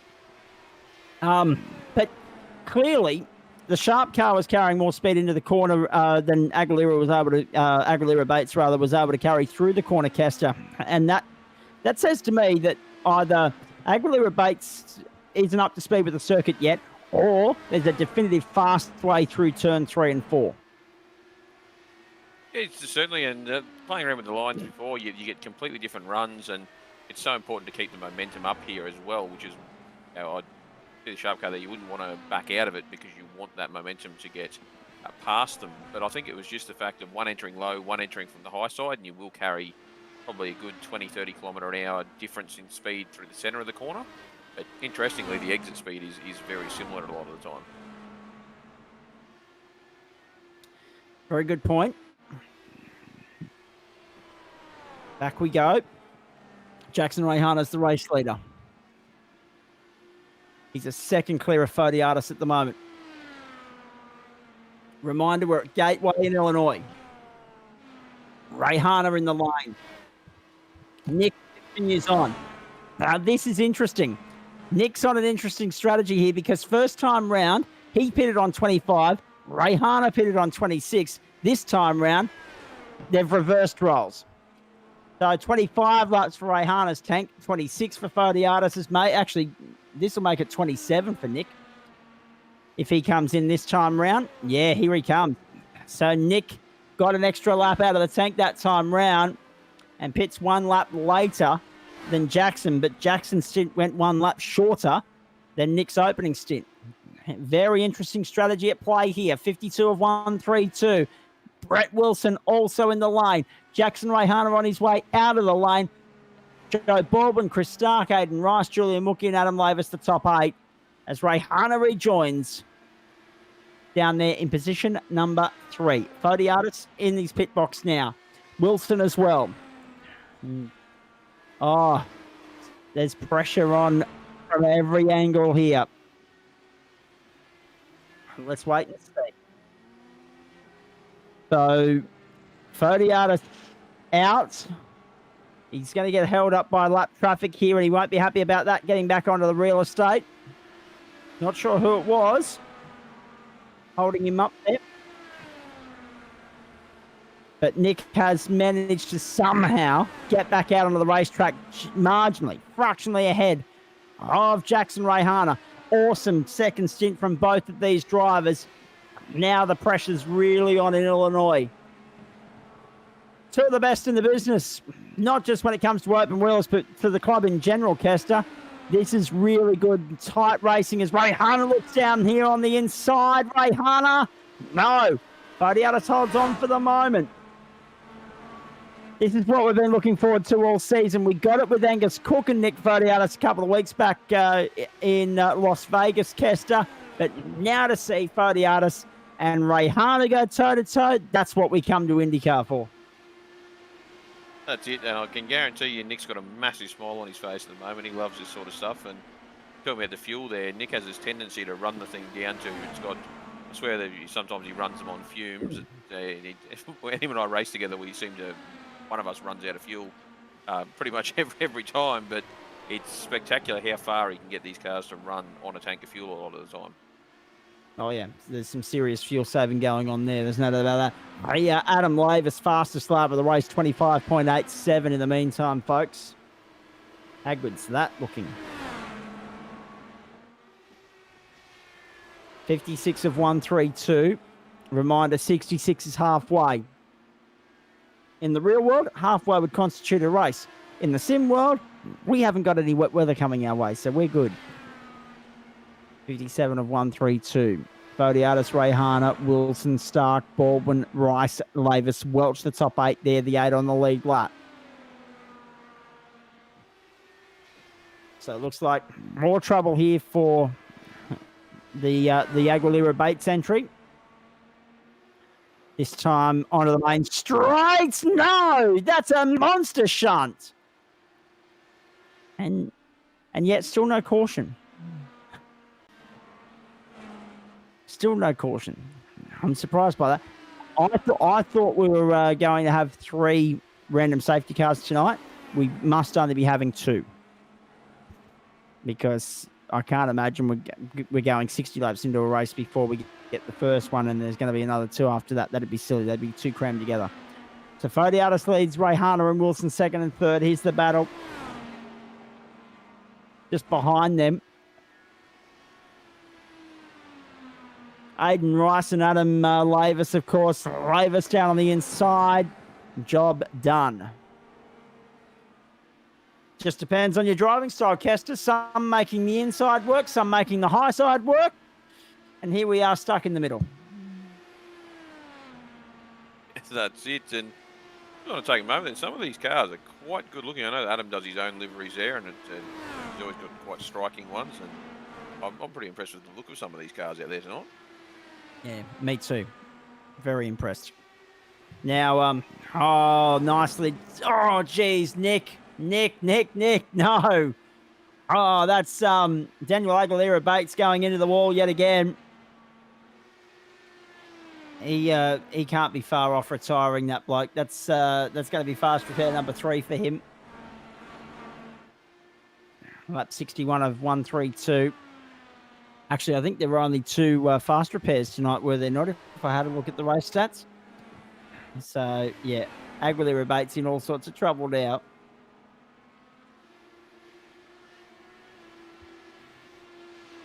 Now, let's have a look at the flash graphics flashback of Nick going by Aguilera Bates, because if there was any contact, I wouldn't want to be race control dealing with this right now, because the rage phase would enter Nick's spotty if he gets a penalty for this, considering that he was trying to pass lap traffic. Let's have a look.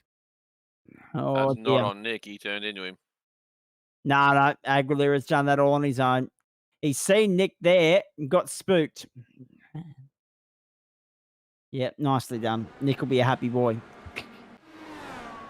Which always makes for a more pleasant post-race show. There's no doubt about that. 64 of 132.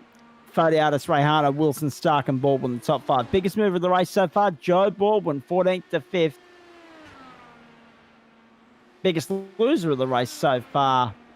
There are a couple of them. The one that's still running, John Merritt, he's lost, Josh Robertson, rather. He's lost 3 spots, 9th down to 12th. Josh Millard has dropped from 5th down to 9th, but Jamie Welch, 2nd down to 8th. The biggest losers of the night so far. 65 of 132, Fodiatis leads from Rayhana.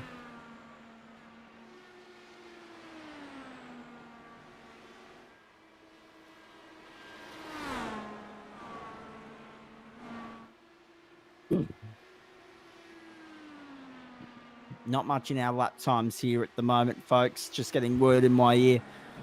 26.5 last time round for Fodiatis, 26.2 last time round for Rayhana. A margin 0.3 of a second.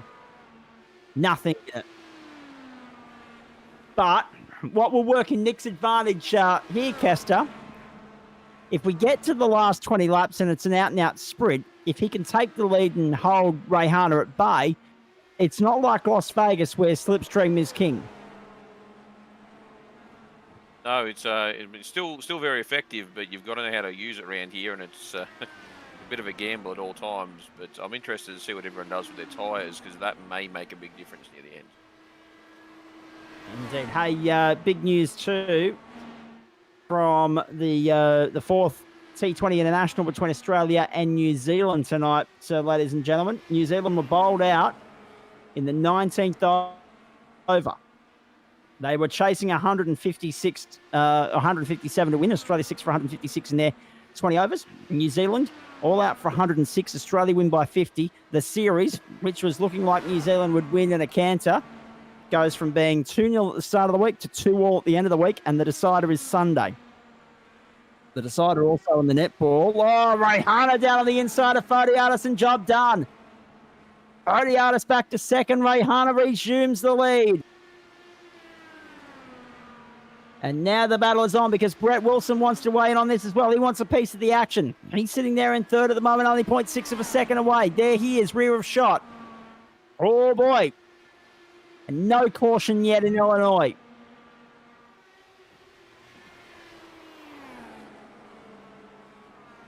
So Rayhana's been let through. Is Nick again on a fuel number, trying to save for that pace car period, that whenever it may be, in the hope that he won't have to come to pit lane for a fifth time. Save an extra couple of laps of fuel across the stint. We saw it work for him in the second stint. Is he trying to continue with that strategy in the third and then go all out in the run home? Who knows?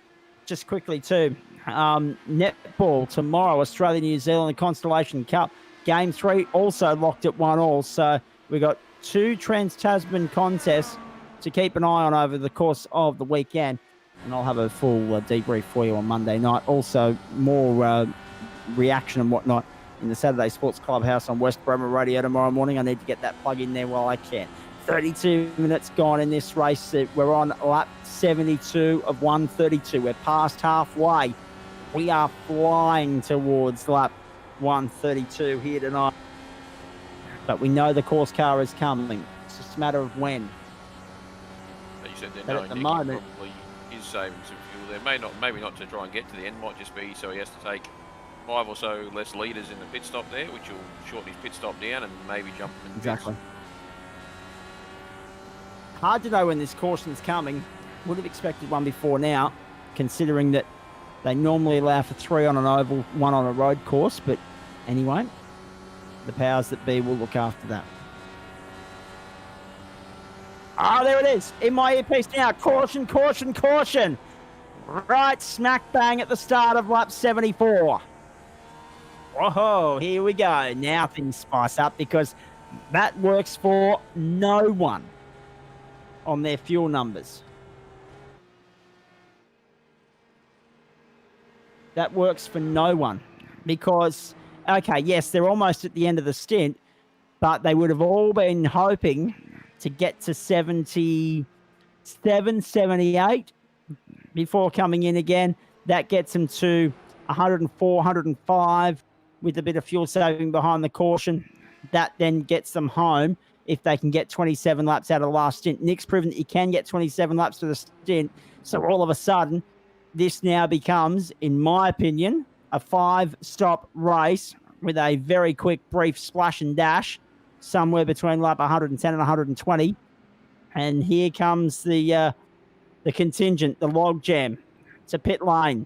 Kester, this race just has been thrown a curveball and it just got a hell of a lot more interesting. That's it. It's not what I was expecting there to be a caution, and I'm sure these guys are all the same. So I'm sure they're all filthy at the moment. So Rayhana and Fodiatis to pit lane. Look at that side by side. Nothing in this. Neither one wants to give an inch. Just having a look there. Yeah. 26, 27 for Nick. Or 25, 27, sorry.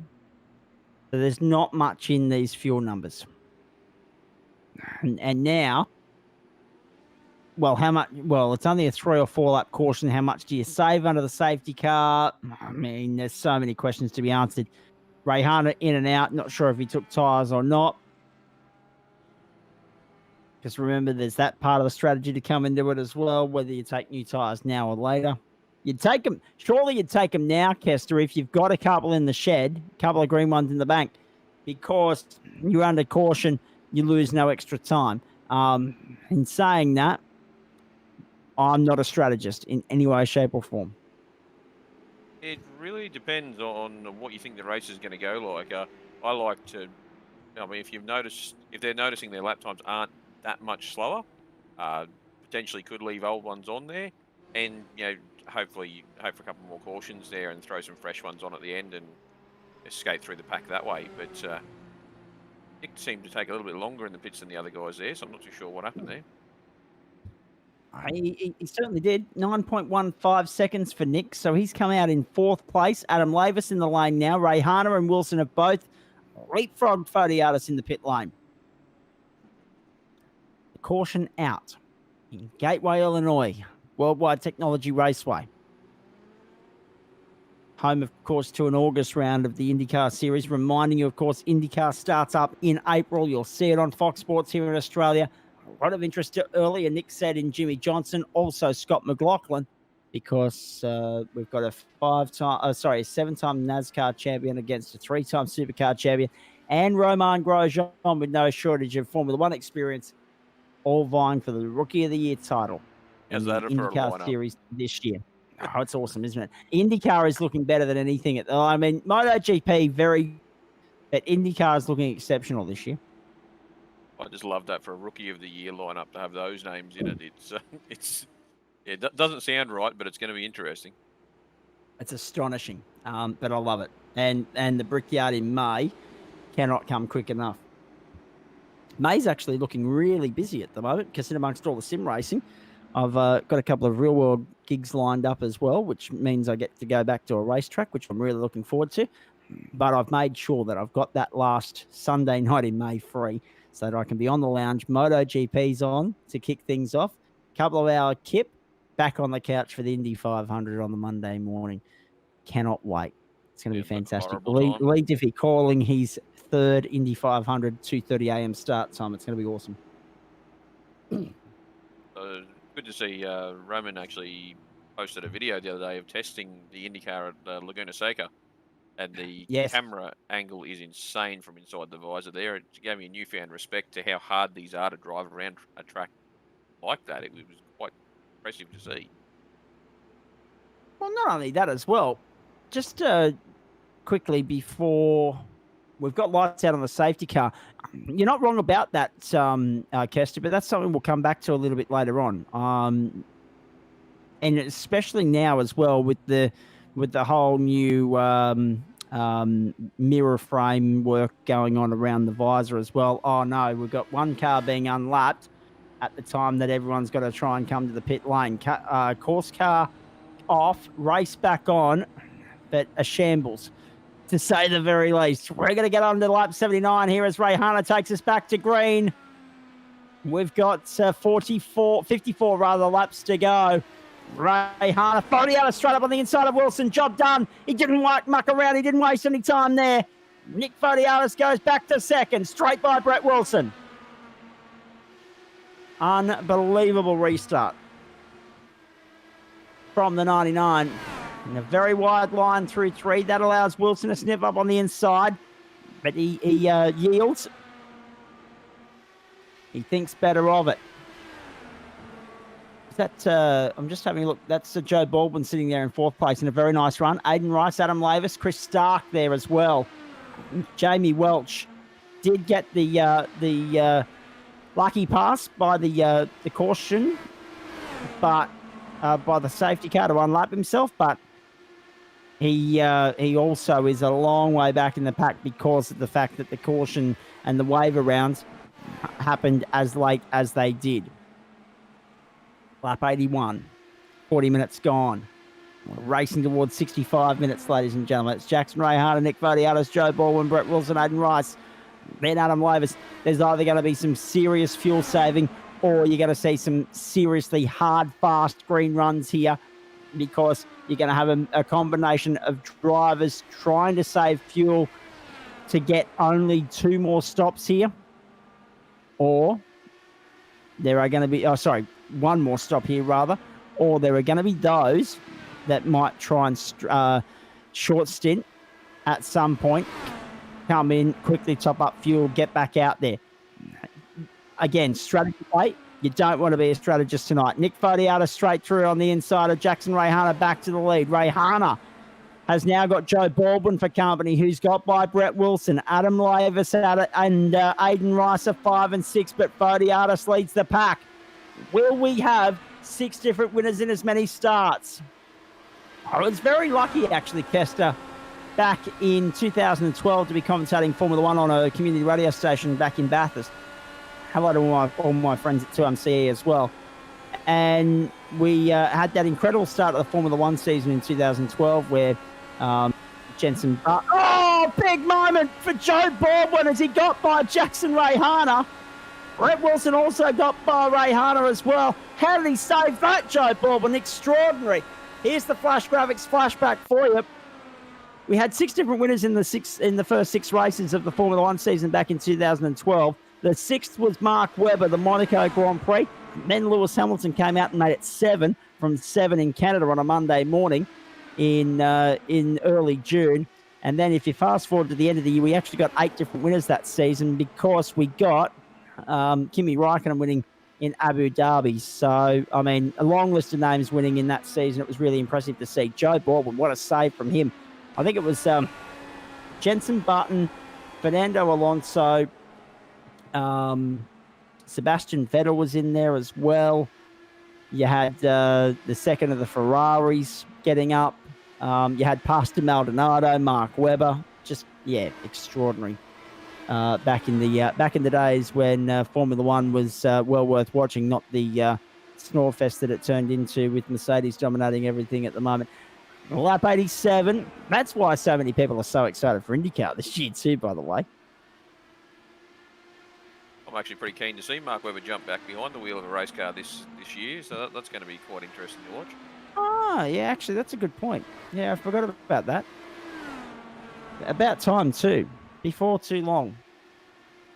Superstars Racing League's got some pretty memorable names signing up for this year, so it's going to be blast from the past hearing a lot of those names and seeing them back in a race car, so I'm pretty keen for it. As long as we've got some television coverage of it here, I'm happy. Adam Laver sits 4th at the moment. Yeah, exactly. Yeah, 100%. Adam Laver sitting 4th at the moment, doing a nice job. Just going back through, I was talking about that Formula One season in 2012. So how's this for a list of names? I mentioned Pastor Maldonado. That was, I think, until not too long ago, the last time we saw Williams at the pointy end of the field, of course. There was one instance maybe a couple of years ago where Williams were back up near the front there for a podium or something, but it's been a long time since they've been on the top step of the podium, nearly 8.5 years now, in fact. So yeah, I'll never forget that night as long as I live. Have a look at this. Adam Lavis on the inside to go to 3rd on Brett Wilson. Nice one. Good move. Clean stuff. So Adam Lavis leads. Have a look at this on the inside. Brett Wilson striking back. No. Lavis holds on to 3rd. Geez, he's made himself reasonably comfortable on these ovals as our mate Adam Lavis, Kester, hasn't he? Have a look at this, though. Joe Baldwin all over the back of Nick Fodiatis. It's on like Donkey Kong here.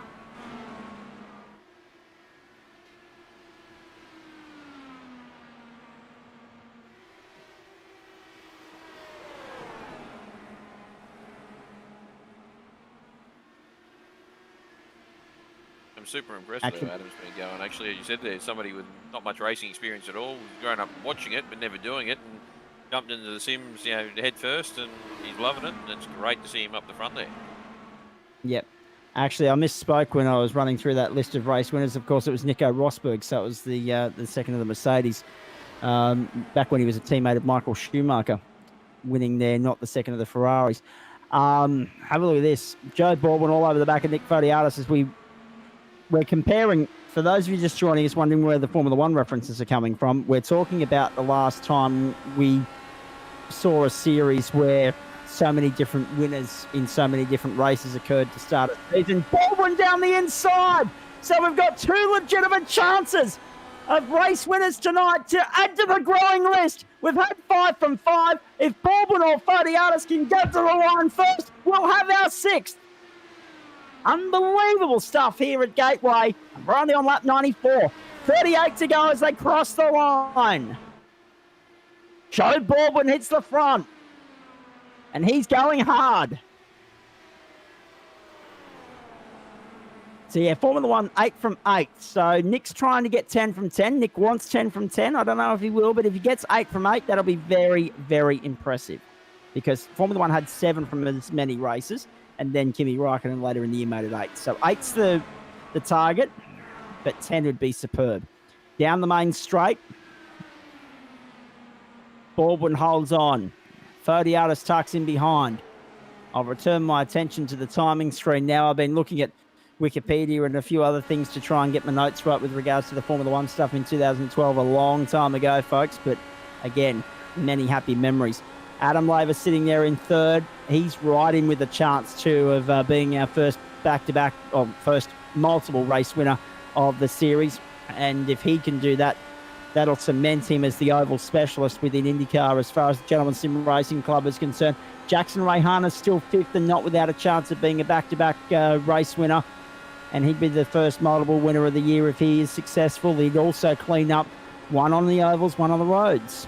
And that's also worth pointing out. But Joe Baldwin, this has been superb. They all pitted back on lap 75 when the caution was out. But Baldwin, he started 14th. So it just goes to show how little importance, how little emphasis needs to be placed on IndyCar qualifying, Kester Ward. This is a phenomenal drive from the Western Australian, but by geez, he's got his work cut out for him with Nick breathing down his neck. And also, you can't rule out this guy that we're on board with here either. No, that's exactly right. I actually prefer on the ovals. I've never put much emphasis onto the qualifying. I actually prefer to start down the back of the pack and just work your way through casually. Then you're not tempted to race people hard at the start and chew up your tyres and that sort of stuff. So it allows you to just pace yourself and actually get there at the end where it counts. Indeed. But we're again, just trying to crunch the numbers. So 75, 132, that's 57. That's definitely 2 stops the way how hard these guys are going. They're not saving much fuel at the moment. Down the inside there of Adam Lavis. Brett Wilson's back there a little bit. Adam's got lap traffic in front of him. Brett Wilson's 4th. Jackson Rayhana's 5th. I don't know who the lap traffic is, but he fancies his chances with the big boys. He won't want to get in the way of this good fight, or otherwise they will really be having words, I'd say. Brett Wilson and Adam Lavis. It's John Merritt flying through, actually. And now there's Brett Wilson on the inside of Fodiatis. Can't get the job done. Lavis around the outside. He can't get the job done either. And here comes Jackson Rayhana as well. So Wilson and Rayhana do the double on Adam Lavis. And Lavis is all of a sudden staring at the end of the top 5, not the top end of town. Oh, look at this. Brett Wilson to 2nd. On the inside of Fodiatis. Fodiatis retakes it around the outside out of 2. Rayhana's trying to get the toe from Fodiatis, but that's not working. They're all over the back of Joe Baldwin now. Wilson down the inside. He can't find a way through. Fodiatis around the outside of Baldwin. Now we've got a 5-way fight for the lead at Gateway. 29 laps to go, 30 laps to go. It's lap 103, 30 to go. I thought the 103 came up before they all crossed the line. I was getting a little bit excited then. And now Brett Wilson. 3 wide in the rundown. Oh, here we go. Brett Wilson's in. Brett Wilson jumps into the lane. Baldwin and Rayhana, I think, might have followed him. Yes, they have. And yet Fodiatis and Lavis soldier on. But surely, Kester, surely we're not getting home on 29 laps. Not on the numbers we've seen. 24 to 27 being the range. Surely they're not going to try and get 29 out of a tank. Adam Lavis continues on. They've got to be perilously close to the end of the fuel window here. They did save a little bit under caution, but clearly Nick's had to come in and top up now as well. He's going to have to to try and get 28 laps out of the tank if he's to make it home without stopping again. Such extraordinary intrigue here as Lavis comes into the lane to get us around to the end of lap 105, because Lavis is in the best position. If he can get, we know that 24 to 27 is the range, so Lavis is in the box seat. If he can pedal enough fuel back into the tank by saving around the course, if he can just thread the needle as well as he has done throughout the entire night so far, he might be in the box seat here. Everyone else is staring down an each way bet. Do we push and splash and dash? Is there a caution coming that we're not aware of? Or do we try and stretch this out to 28 laps and limp home on fumes? Extraordinary 28 laps ahead here. Anyone's going to make the fuel last somehow, it'll be Nick. Well, that's true. We've seen that before.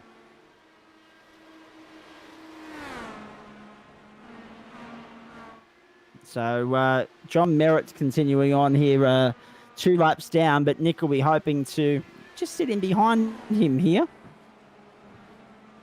Maybe save some fuel in the process. We'll wait and see. Vodiatis leads, 0.8 back to Wilson, then back to Lavis. Rayhana, the top 4. Chris Stark is 5th.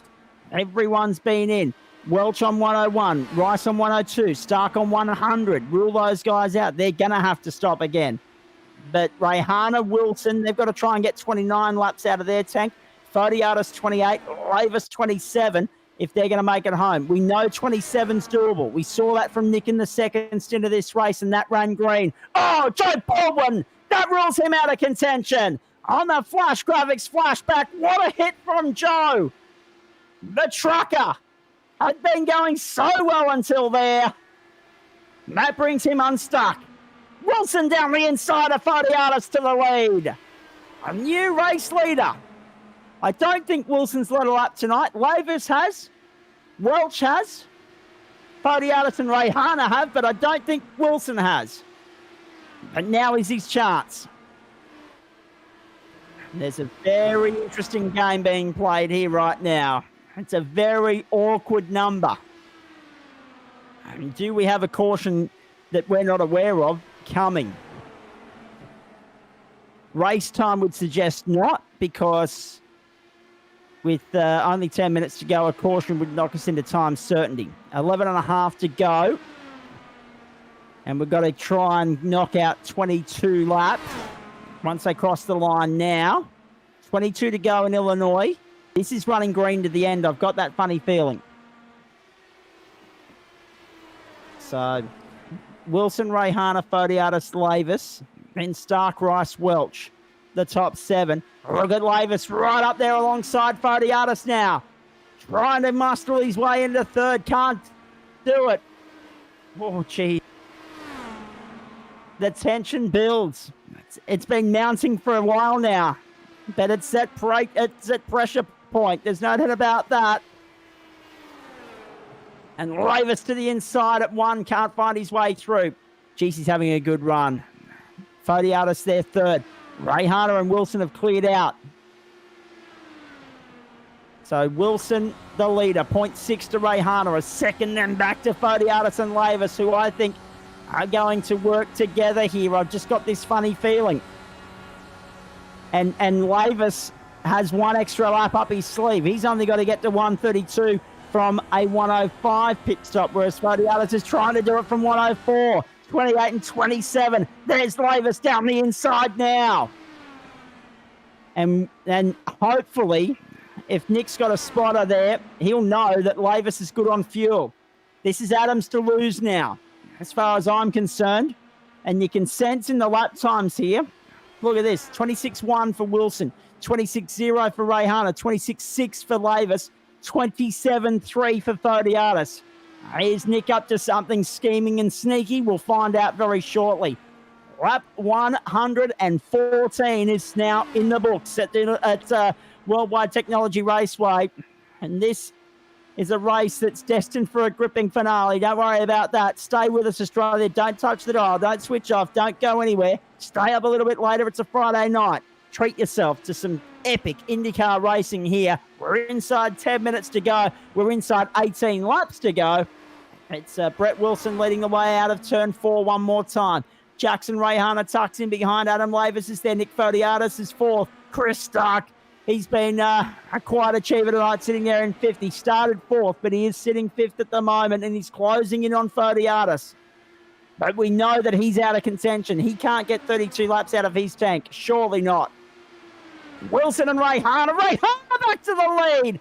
On the inside, coming over the main straight. Not yet. Wilson holds on, and they go side by side down the main straight. Jonathan Turner back in the lane as well. So Julian Mookie is 1 lap down, 7 cars on the lead lap at the moment. Lap 117. Wilson from Rayhana, 2/10 of a second. And Wilson uses the toe from John Merritt to his advantage there. Onto the main straight. 15 to go this time by the line. Kester, if you're a betting man, which way would you be hedging your bets at the moment, mate? I have no idea, to be quite honest. My mind's That's a changed good point. about 10 times in the last 3 laps. Exactly. I'm hearing you. 15 laps to go. Brett Wilson, Jackson Rayhana, Adam Lavis. This is a cracking scrap. Nick Fodiatis is fourth, but he's dropped 3 seconds on Lavis. He's up to something. There's no doubt about that. 26.8. He's dropped half a second on these guys a lap in the last couple. So he's definitely trying to save fuel. Now there's Wilson to the inside, to the outside rather. Rayhana to the inside, and Rayhana back to the lead. Jackson's got the lead. The 57's back where he finished last week. He wants to finish this week there as well. But Wilson's not going to make it easy for him as he draws up on the outside and goes around the outside through turn 1. Rayhana gets him back on the inside through 2. They're still side by side. The drag race down the back straight, and Rayhana yields. So Wilson's got the job done for the moment. Oh, how good's this on a Friday night? This just leaves you longing and hanging for more, ladies and gentlemen. It's coming back next Friday night with the Indycars around Phillip Island. Then we go to Milwaukee Barber Motorsports Park, and then to Indianapolis, and Rayhana again has a sniff up on the inside. Sneaks up there on the inside to try and find a way by, and again comes up short.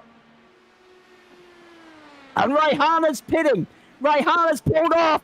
Rayhana concedes defeat on this one. Oh, boy. Again, I think Nick's up to something. Can Lavis stretch this to 27 laps?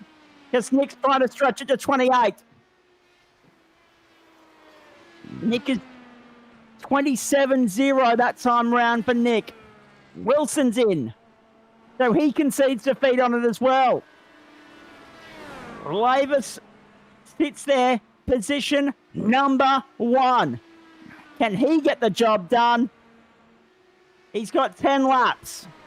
He pitted on 105. If he's burning the right numbers here, 1.2 to 1.4 litres a lap. 1.2 is where you need to be if you want to stretch it to 27. 1.4 is where Nick was during practice. And that was getting you a 24-lap run. And that's why we're seeing Wilson, Welch, Rayhana come in and concede defeat on that. They've gone for the quick splash and dash, got back out there. But has that ruined their chance at a podium finish? We're going to wait and see. Where is Lavis at? I wish we could have a bird's eye view at his fuel tank right now. I'd love to know what's going on there because this is so intriguing. Both Lavis and Fodiatis have soldiered on. And Nick is coming round again to complete another lap. Lavis is 8 laps from home. He's on 125. He's quarter of a lap up on Fodiatis, and Jackson Rayhana's just punched out the fastest lap of the motor race, 25.83. And he's trying to get his lap back. There's no caution coming now. We're inside that last 10 laps. We haven't needed too many cautions tonight, but there will be questions asked as to why there was only one on an oval. But Well done to all these guys. They've put on a terrific show, and we haven't had to bunch up the field for them to do so. So it's Lavis. It's Fodiatis. 6.6 the margin there. Can Lavis get home? That's the question from here. Because if he can't, Nick's in the box seat. If he can limp it home. And I mean that sincerely because he's 16 seconds up on Brett Wilson. And Rayhana just punched out another PB, 25.78. Brett Wilson took on 4.88 seconds in that last pit stop. Rayhana, 8.7. And Rayhana has closed back up to within 1.3 seconds of Wilson. And he'll be looking to try and salvage third out of all of this. Goes by lap traffic there on the outside. He went straight through on the inside unimpeded. So Rayhana's charging home. He continues to close the gap to Wilson. Meanwhile, Lavis is 4 1/4 laps from home and Gateway. We are running out of time here, but we're not going to run time certain. We've got 4 laps. That's it, ladies and gentlemen. It's going to be somewhere in the 1:03 range. 1 hour 3 rather. Range this week. 1:29 on the board. 3 laps to go. Next time past the post for Adam Lavis, and Jackson Rayhana is now within 0.7 of Brett Wilson. The battle for the last spot of the podium is about to really intensify here. And Adam Lavis, he might just pull off a masterstroke here. And if he doesn't, Nick might. We just don't know. 26.3 last time by for Lavis. He's pushing hard. 26.9 for Fodiatis. Rayhana was a second faster than Fodiatis last time round. That's what eliminating your fuel issues will do to you. That's what fresh rubber will do to you. Now he's within half a second of Wilson. So watch this battle. Lavis has 1.5 laps to go. Oh, if only we had picture-in-picture at this point in time. On the run down to turn 3. Rayhana trying to muscle his way up on the inside of Wilson and go to third. And he's going to do that when they get to turn 1. Although Wilson's not going to make it very easy for him. Meanwhile, Adam Lavis is limping home. Have a look at this. On the run down the back straight.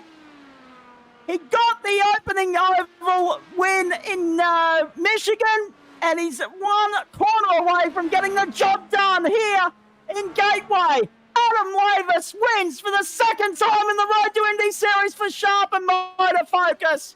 That is an exceptional performance, and he got 27 laps out of his stint, and Nick got 28 to get second again. He's the bridesmaid on the oval for the second time this season. Rayhana pipped by Wilson at the post by 0.02, and Wilson rounds out the podium. Chris Stark home for 5th, Aiden Rice home for 6th. The 2 blokes that were able to do it on 4 stops a lap ahead of the field. Unbelievable. Adam Lavis, we finally have a multiple race winner in the season. And it's this bloke who's dominating the ovals at the moment, Kester Ward. That was a great drive. Yeah, that's super impressive to see him up there. You could tell Nick was saving fuel, hoping he ran out, but Adam obviously had he backed himself there, and it's good to see him win it. He had a little bit of know-how about that, I reckon. I reckon he was on to Nick right from the get-go. Look at that in the end. 9.7 was the winning margin. Lavis over Fodiatis. The rest of the field either a lap or more down. But just have a look at this. Wilson Rayhana, only 0.02 of a second there on their distress. Chris Stark, Aiden Rice, then Julian Mookie, Jamie Welch, Josh Millard, and John Merritt made up the top 10. Geez, he had a shocker in the end, 4 laps down. Then we go back. Farrelly, Turner, Robinson, Baldwin, Aguilera, Bates, then Daly, Howe, and Hancock. Well, Daly started, but the other 2 were race control, so don't worry about that. But Jared was a rage quitter very early on in proceedings. Adam Lavis, well done, son. 2 wins on ovals in, the space of 4 weeks. And the first dual race winner of the season. You're starting to cement your tag as the king of the ovals here. Yeah, I've already ruined Nick's plan, apparently. Yeah, exactly. He wanted 10 different winners from as many races, but and we were going for 7 from 7 because that's what Formula One achieved in 2012. We were talking about that throughout the call. But in the end, mate, perseverance and strategy got you home. When you pitted on lap 105, you only had to get 27 laps out of that stint. Were you confident that you could get 27, or how much fuel saving had to go there? And how were you on fuel when you got across the line? Were you on fumes? Those skids I did, that was it. They conked out. So that was it. And yeah, I was in lean mix the whole last stint. Like I when I passed Nick, I put it up, just put it in the regular race mode, and I just watched the number plummet. So I went straight back to lean mix, and then I just made sure I kept at least half a lap in the green for the rest of the race. And then when Nick pitted a lap before me, I was like, oh, hang on, because I thought he was on the same strategy. And I thought, oh, yeah. And then and he was super fuel saving, so he had to drop back, and then the others pitted, and I was like, oh. Got a 7-second gap to Nick. I can just cruise home. He says, I've done it again. I've just jagged another one. Yeah, exactly. Hey, the other thing too, when you look at, and I know you're pressed for time here, so we'll let you go very shortly, but we appreciate you stopping by for a chat here post-race as the race winner. The other thing too, that safety car fell in a very awkward position because it automatically turned it into a extreme fuel save last stint, or as you saw with all the guys that finished below you and Nick, a quick splash and dash at the end. It really mixed things up, didn't it? I was quickly trying to do the math because I had my overlay set on time mode rather than lap mode, so I couldn't see how many laps race. I wasn't exactly sure how much I had to go, but I realized at that point we'd done 3 stints and we were at 75 laps, so it was roughly 25 laps a stint on regular go. So I was like, well, we just got to stretch it a bit, and then we got some safety car to save it as well, and then I also stuffed up because I actually pitted on a second lap of safety car because I was too busy looking at my fuel numbers doing calculations. It was over there. I'm like, damn it. So I actually pitted with the lap cars rather than with the lead lap cars. But then it was just a matter of fuel saving, keeping in the draft, and I just kept looking at the number and just making sure it was like. Originally, I thought I wasn't good because my calculator had the time as my fuel at the end of the race, so I kept saying I was minus 4 liters. But then my laps one was saying there was 20 laps to go and I had 21 laps of fuel. So I was like, okay, I'll keep an eye on that one. So and I just continued on. And I'm not sure if it hasn't happened on the ovals, but Jackson did it last week for the second week in a row, pole to the checkered flag. Well done. Yeah, that pole, I was not expecting that. I was thinking I'll just start sort of halfway back near the back somewhere, just try and cruise around, save some fuel at the start. And then lo and behold, friggin' like jag of pole position. I'm like, what? I was like, was not expecting that at all. That came out of nowhere. So that was a pleasant surprise. And then cherry on top, I win the race as well. So what a night. What about incident points? How'd we go there? Did I get 0? I got 0, yes. Well, so Adam Lavis, ladies and gentlemen, might not got the fastest lap of the race. That went to, I think, Jackson Rayhana with the 25.7. But he's just swept the deck here. Pole, fastest lap, 0 incident. Well done. Fantastic, mate. We'll let you go because we know you're a busy boy, but thank you very much for stopping by to have a chat. Last one, as you go out the door. Actually, let's make it a 2-parter. Last one as you go out the door.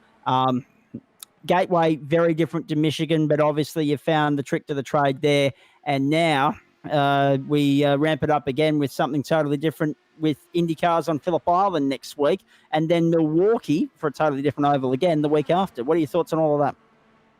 Well, like street circuits wise, I'm sort of like the last 2 I've had chockers, but Phillip Island in the past I've gone well, so hopefully I can repeat that progress whatever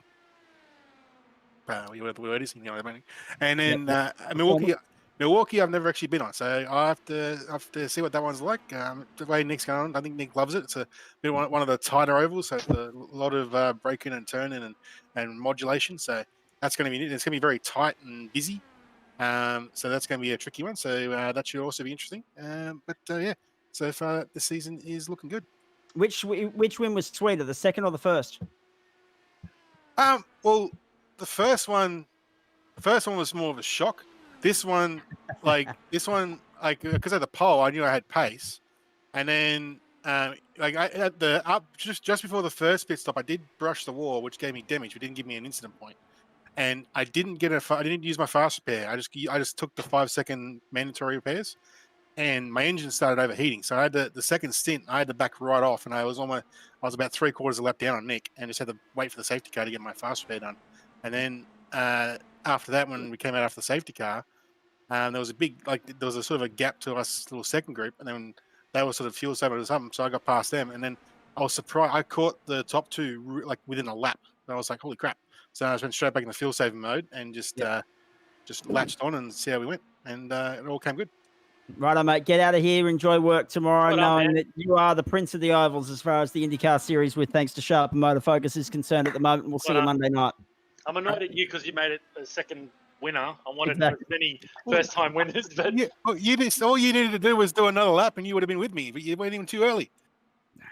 We'll get to that in a moment. Well done, Adam. Thank you, mate. Okay, okay, I'll catch you next week. Have a good Yes. rest of your night. Fantastic. Adam Thanks, Lavis, a two-time winner so far in the Sharp Extensive I.T Motorfocus IndyCar series, the Road to Indy. Fantastic racing. Nick, let's go to you on that note. hello.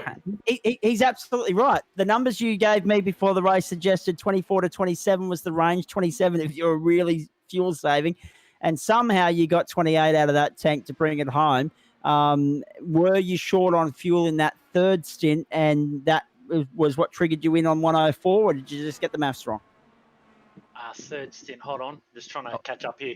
The whole last stint, I was fuel saving. I pushed it a little bit, so 105.32. I pushed it a little bit, and I have a fuel app on my spare phone next to my computer. Yep. And it goes white if it's good or red if it's bad, and I was under by 90 mil, and it's all red, and I'm trying to get it into the green by fuel saving. So yeah, I was wishing there was no safety car to come out, which thank Christ didn't come out, because I mean, I would have had track position, but I've seen Joseph Newgarden get new tyres here and just drive on the outside around the field and get a win. So I still had a set of tyres up my sleeve, but for most of the guys that I was racing, when I didn't take tyres, I don't know if they did, but I was jumping out 2-3 seconds in front after they went into the pits earlier than me. So I don't know what was going on with those guys, but look, it was catapulting me back into the lead. The third stint, where are we? What did I get? Yeah, look, I just kept going. I was saving fuel. There's a couple of times me and Jackson were like, no, you go first. No, I'll go first. No, you go first. Yeah. And I think I did that with Joe as well. But, man, what a race. That damn Adam. I must say, I was a little bit skeptical because Gateway is one of those little dicky circuits, so I wasn't sure what we were going to have served up tonight. But that was a cracking race. And I guess the only other question with regards to the race itself, there was only one safety car tonight. So that really mixed things up. You had to really be on your game with regards to green flag strategy because there weren't as many cautions as there were with Las Vegas or Michigan to get you out of jail. Well, that's it. I wanted to get to the front and then see where this first yellow was coming out, and it just didn't come out. So, all right, we'll keep going. I'll save some more, and we'll keep going. When is this yellow coming out? All right, finally a yellow. It's like, get some reprieve, pit stop, do all that kind of thing. But, yeah, look, it's even written in the rules that there can be up to 3 safety cars, and it's at their discretion, and they'll do the Google random number thing. But, man, what a race. Probably a good thing there wasn't a second. Probably a good thing there was only 1, 2, because 103 minutes, 1 hour, 3 minutes, 26 seconds was the race. So we're in by 94 seconds this week. Well done. I was going to add 3 laps to it to make it 135, but whatever. Well, if you'd have done that, you would have made it easy. But the safety car, if we'd had a second safety car, you would have been toast. So, no, good call. Well done. I'll come back to you, mate, because obviously we've got a bit of dissecting to do here. We were, Kester and I, during the course of the call there, I was saying if we do get 6 this week, and it was a possibility with you and Joe fighting out there and also Brett Wilson as well, I did make the comment that if we get a new winner this week, we could level F1's record of 7 from 7 in 2012 next week. We were going through the numbers there. Unfortunately, 8 from Indycar in 2000. Yeah. And unfortunately, Adams shot that one out of the water for us. Yeah. But again, he's done what Jackson did last week and gone from pole to the checkered flag. And on an oval, that's not as easy to do as it is on a road course. Let's bring Jackson in on that note. Brett Wilson's here too. So is Aiden Rice and Kester Ward and Chris Kisby. So we'll keep talking here for a little bit while. Jackson, 0.02 of a second off the podium. You've got to be gutted with that. Geez, you had some good pace there in the last stint on fresh tyres too, by the look of it. Good evening, Zach. That's a tough one to swallow. I think all up in the last 2 days, including the race, I've done about 600 laps of this place, just studying every little bit in and out of it, fuel strategies, everything. After the safety car, was convinced, myself, especially myself, I was convinced that, I think Nick pitted a lap 104. Yep. Pretty sure. I was like, nah, there's no way. He can save as much as he wants. He's going to have to save 7 litres on my numbers, and I didn't see that happening at all. So basically, I thought at that point it was a race between me and Brett, because Brett obviously had the same idea. But I think Brett spunked his tyres early in the race, so we were in a better position on tyres. So, yeah, look, we just got the strategy wrong. We were fast. Probably throughout practice and quality, we weren't quite there. Like we did the annoying thing is, like, we did everything right. I think we did. Like, our practice programs were good. Our data was all good. Everything in the lead up to the race, I think, was perfect. We got the right amount of data. We got the right amount of practice in, and just to come up short like that is just, yeah, as I said, it's pretty tough. It's a tough one to swallow. Well, put it this way, as we said earlier, and Adam pointed it out first up, if Nick had pitted on 105 when Adam did, they would have been duking it out for the win rather than Nick trying to save that extra 2 kilometres of fuel. So, I mean, it's a double-edged sword, unfortunately. But consolation prize for you, Jackson, fastest lap of the race, which goes well with the win last week. You've got some form in this series. You're closing the gap to Nick. That will extend out in his favour tonight just a little bit because of the 2-position gain there. However, 4 rounds to go, still a lot to play out. Well, yeah, we've got Barber still. We've got PI, which I like, and we've got Barber. Yep. So, and Barber, as I've said for many weeks, I'll be disappointed if I don't come out with a win there, because that's probably my favourite track on iRacing. So, yeah, we'll be working hard. I think the thing I've learnt tonight is probably just getting the whole strategy game correct, especially come to Indy, because Indy double points, that's going to be. Yeah. If there's any way you don't want to mess your strategy up, it's there, because I mean, it is a much longer lap, of course, so it's going to be, harder and such to go a lap down. Well, I think you should go a lap down theoretically on a green flag stop. Yep. But you're not going to lose out so much as you would here on a green flag stop. As soon as I saw the numbers tonight, I thought, we're probably not going to have as much carnage.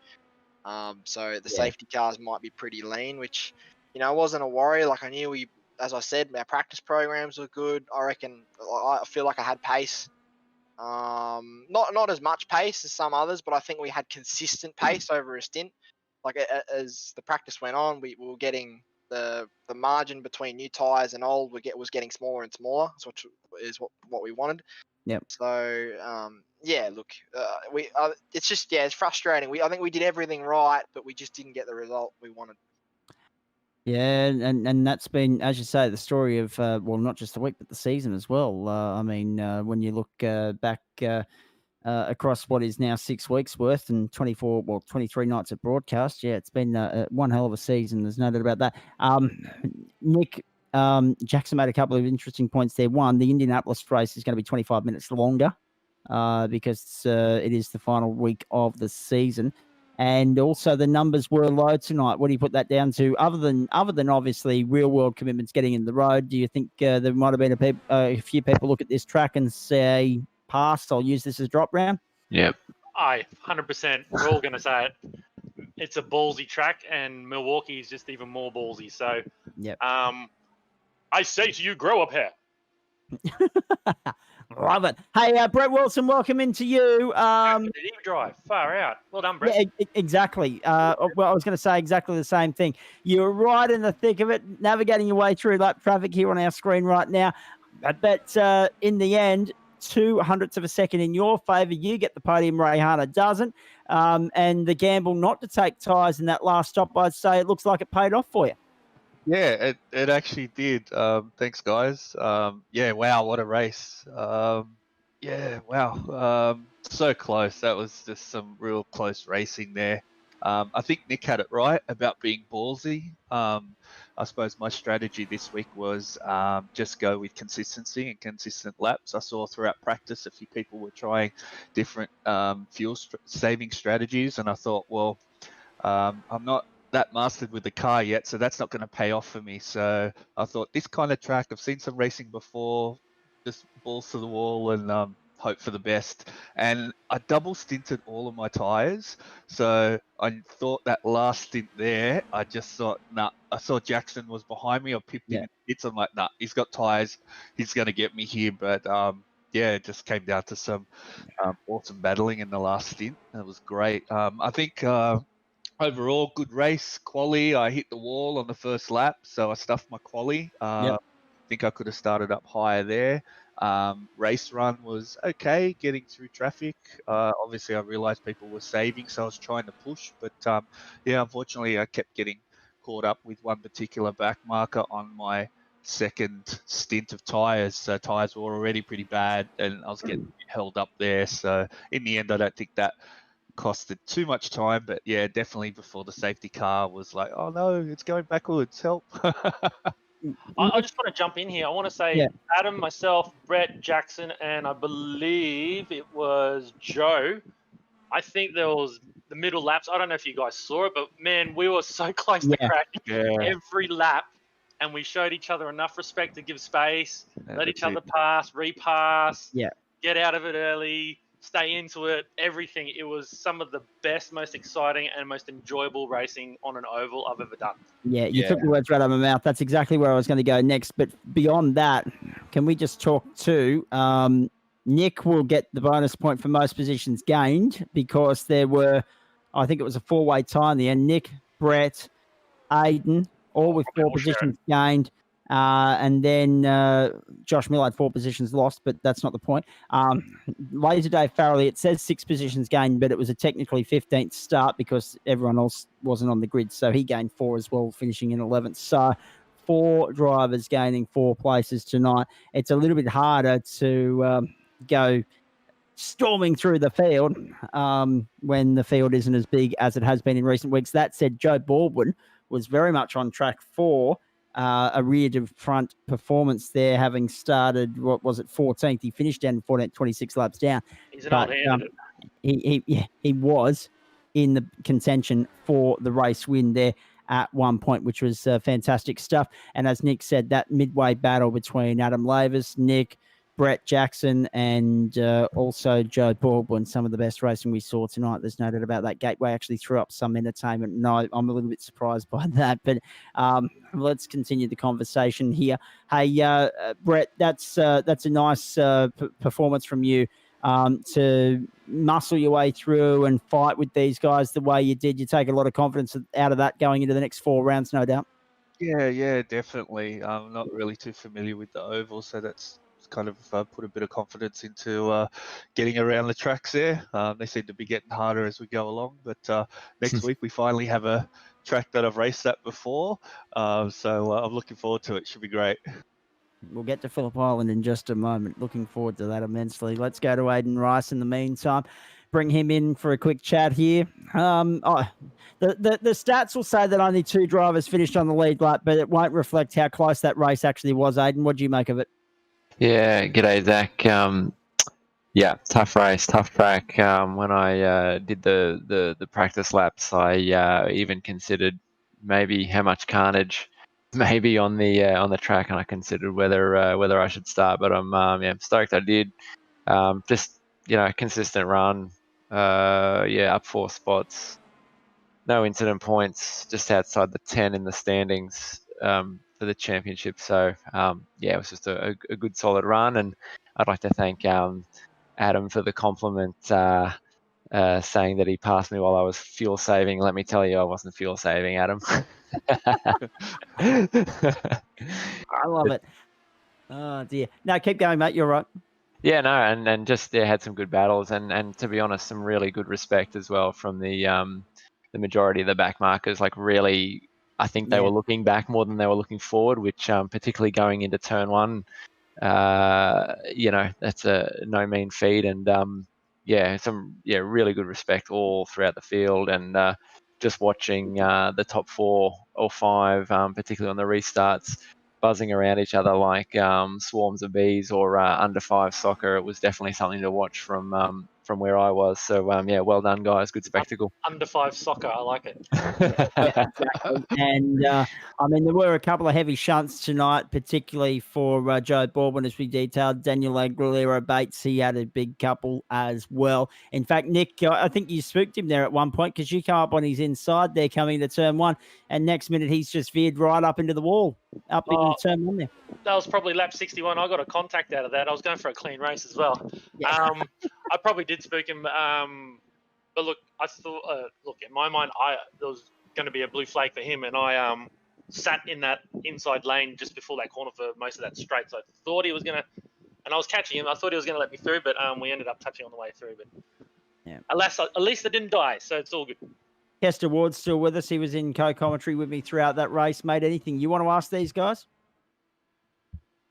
No, I think you covered it pretty nicely. I was Nick about that hit there, because I wasn't too sure, but we've just covered that off, so nothing from me.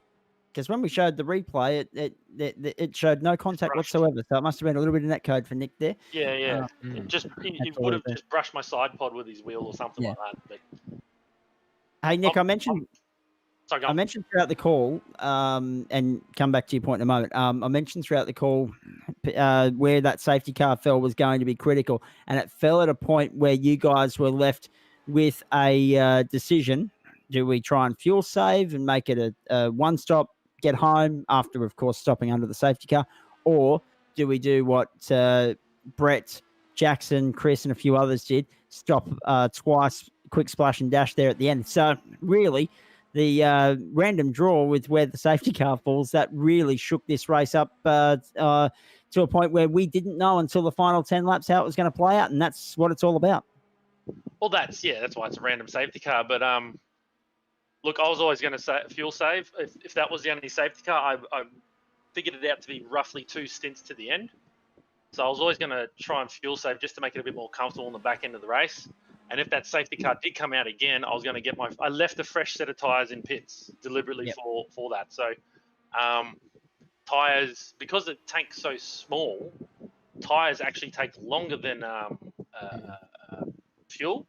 And in that safety car, you're not going to lose a bulk of position. So I thought, what the hell? I'm coming in second. Throw some tyres on, see what the other guys did, and I came out third. So I only lost the spot out of all that. Yeah, exactly right. No, great stuff there. Let's continue the conversation here. Chris Kisby, what do you make of that race from race control? I have to say, credit where it's due. That was a relatively clean performance from all concerned tonight. Oh, what a cracker of a race. Wasn't it? Yeah. And Jackson, you won't like to hear this, but you were half a tyre off getting a drive-through coming out of pits. Half a tyre, mate. Half a tyre. Drivers like to play with we flipped a coin whether we were going to say on the line is out or on the line is in. So I think some sports on the line is out, some sports on the line like tennis. I was going to say tennis. I got my way and it was on the line and is in. So, but what a cracking race it was. Full credit to the drivers. Google did pick the yellow flag, and it was going to be up to the drivers whether they got another one or not tonight. So we decided right from the beginning that we wouldn't throw any others. So all credit to them. They did a fantastic job. Good job by race control too. They handled it quite well. Yeah, they certainly did. Job. Yeah, 100%. Hey, boys, let's turn our attention towards next week because, geez, it's already 25 past 10 Eastern Daylight Time, and I got a big day tomorrow, so I don't want to be up all night, and I'm sure you guys don't want to be either. Let's turn our attention towards Phillip Island, put Gateway to the back burner for a moment, as good as it was. Nick, we've seen Formula 3 around Phillip Island. We've seen a couple of other things around Phillip Island. S5000 is going to go there next weekend. IndyCar is going to be a real treat, I think. It's the one on the list that I know everybody's going to go, oh, it's Australian track. Let's all flood the server. So Yeah, exactly. I'm not looking forward to it. It's just keep out of trouble. I know the idea is just to stay out of trouble, but with that many people, I just know there's going to be 25, 30 cars on the grid. Yeah. So it's my job to keep the Bailey ladders dull before you dig Delara out of trouble. Thanks, And, Nick. hey, let's throw it up to Brett Wilson, Aidan Rice, and also Jackson Rayhana here. I'll go to you first, Brett. I'll work my way up from there. What are your thoughts on the island next week? Because normally not a circuit you'd associate with an IndyCar race. That's normally, of course, Surface Paradise, but that's not in the sim racing server that we're running with here through iRacing and the platform. But Phillip Island's next best bet. I'm really looking forward to it, to be honest with you. I'm probably going to jinx myself now, but yeah, I can't wait. I can't wait. I think I'll be practicing for that all week. And Jackson Rayhana, I'll get to you in a moment. Aidan Rice, what are your thoughts on the island? Because again, the racetracks we've had here, the ovals have been totally different in length, in character. The road courses, what have we had? We've had Road America, Sonoma, and Long Beach. Phillip Island, vastly different to all three of them. And Barber's, again, a completely different challenge. Yeah, I missed Road America, and I'm looking forward to something a little bit smooth. Phillip Island is quite a smooth track. Long Beach and Sonoma, I mean, they were great races, and I thought I was really going to struggle there, but Sonoma, I pulled a bit of a result, even though it was a couple of laps down. But yeah, I think I'm looking forward to some of those long sweepers, and you know, with a bit of aero under my wings, I'm hoping to you know, turn a bit of a result. And like Jackson, I dig Barber as well. I think I'm really looking forward to that. But yeah, can't wait. Jackson, it's fair to say that when you look on paper, the road courses are your wheelhouse, and the ovals, well, you've got Nick, you've got Adam Lavis, you've got your teammate Angus Cook to contend with here. How much emphasis do you place on next week and walking away with as many points as possible if you're going to try and stop Nick in the championship fight? 100%. We just need to have a perfect race. Really, we just need to get the testing program as much as down packed as we did this week. And yeah, there'll be no stone left unturned for next week. I'll say that now. How much practice goes in on your behalf with the IndyCar on Phillip Island? Not a regular combination that anyone thinks of, but we always throw up the unexpected here. How much preparation goes in with the IndyCar this weekend? Much as I can get. Any spare minute I have probably will go into turning laps. So Okay. It's just everything, strategies, full fuel runs, tires, everything will go into making sure we complete the race as fast as possible. So yeah. And of course, Nick, another hour and 5 minutes of must-watch viewing as far as the GSRC is concerned. The IndyCar series has been the pick of the crop so far this season, and only 4 weeks to go. But I can't see that changing anytime soon. Oh, that's good to hear. Look, it's the best of anything on tarmac, really. We got ovals, we got road courses, we got street courses, we got massive ovals. So, and then we finish off at the crown jewel, you know, one of the top 3 races in the world. So, bring it on. I'm loving it. How good did the lights look around Illinois tonight as well? Worldwide Technology Raceway throwing up an absolute rip snorter, no doubt about that. Good track conditions as well. Exactly. There wasn't any real craziness. I didn't hear anybody get aggro at each other. There were a couple of crashes. I did poop myself on the second last Spun. I don't know if you guys saw that. Yeah. It's just starting my last lap. But yeah, I mean, to Adam Lavis again lapping the field purely on strategy. I've got to put a hole in his fuel tank or something. Yeah. But hey, look, I got to finish on the lead lap, and so it's once again 6 from 6 lead lap finishes. So I'm happy with that. Indeed. All right, mates. Fantastic stuff there. Kester Ward, let's get some final closing thoughts from you and maybe a nomination for Driver of the Night as far as the IndyCar is concerned. And Nick, I'll come to you with regards to Freaky Friday. I'm super impressed with how everyone went. With that, I'm looking forward to see next week's going to be interesting, and Indianapolis is definitely going to be interesting now the guys are starting to get their head around strategies. In terms of Driver of the Night, I'm tempted to go with Nick there. I'm not too sure how he gets so much distance out of those cars, but if it was real life, he'd probably get the car inspected, but that's beside the point. But no, he does very well with it. I want a copy of this app. It's what is it? It's Sim Dashboard, but I got the cheap version. I haven't paid for the full one. So you can only have 3 things on there. It gives you your laps, gives you your fuel usage per lap, and then what your estimated is for the rest of the race. So when you start the race, it's negative 200 liters, but as you fill up each time, it takes some off, and then the last stint's always the critical bit where you're just playing and how to get the last couple laps out of it. Hey, Nick mentioned go-karts earlier in the night. I just want to jump in here and wish all my mates down in Bathurst all the very best, because the plans for what is essentially the home of Australian motorsport to have a go-kart track have hit another hurdle today, because Minister Susan Lee has handed down a Section 9, which stops all works that were scheduled to start on Monday for only 30 days, but it's still another setback for a club that unfortunately just can't seem to make peace with people in Bathurst at the moment. It'd be the best possible thing for tourism, because every karter in Australia would travel to Bathurst to say, I raced at Bathurst, albeit only in a go-kart, but I raced at Bathurst. So it's time for everyone to just find some common ground there and just make it happen, for Christ's sake. But yeah, apparently that minister, she won't be very popular amongst the motorsport public down there, but she's going to be in Bathurst next Friday. So good luck getting through there without meeting a mob of unamused gentlemen, I'd say, to Susan Lee at this point in time.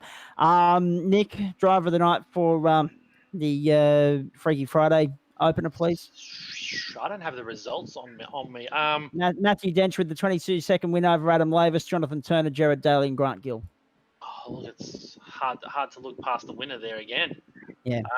There was, they were battling hammer and tongs, lap for lap, one spun, but then he caught back up, and then finally nail in the coffins when spun again and got some damage, and it just shows the level in this community that we have here is stepping up every race.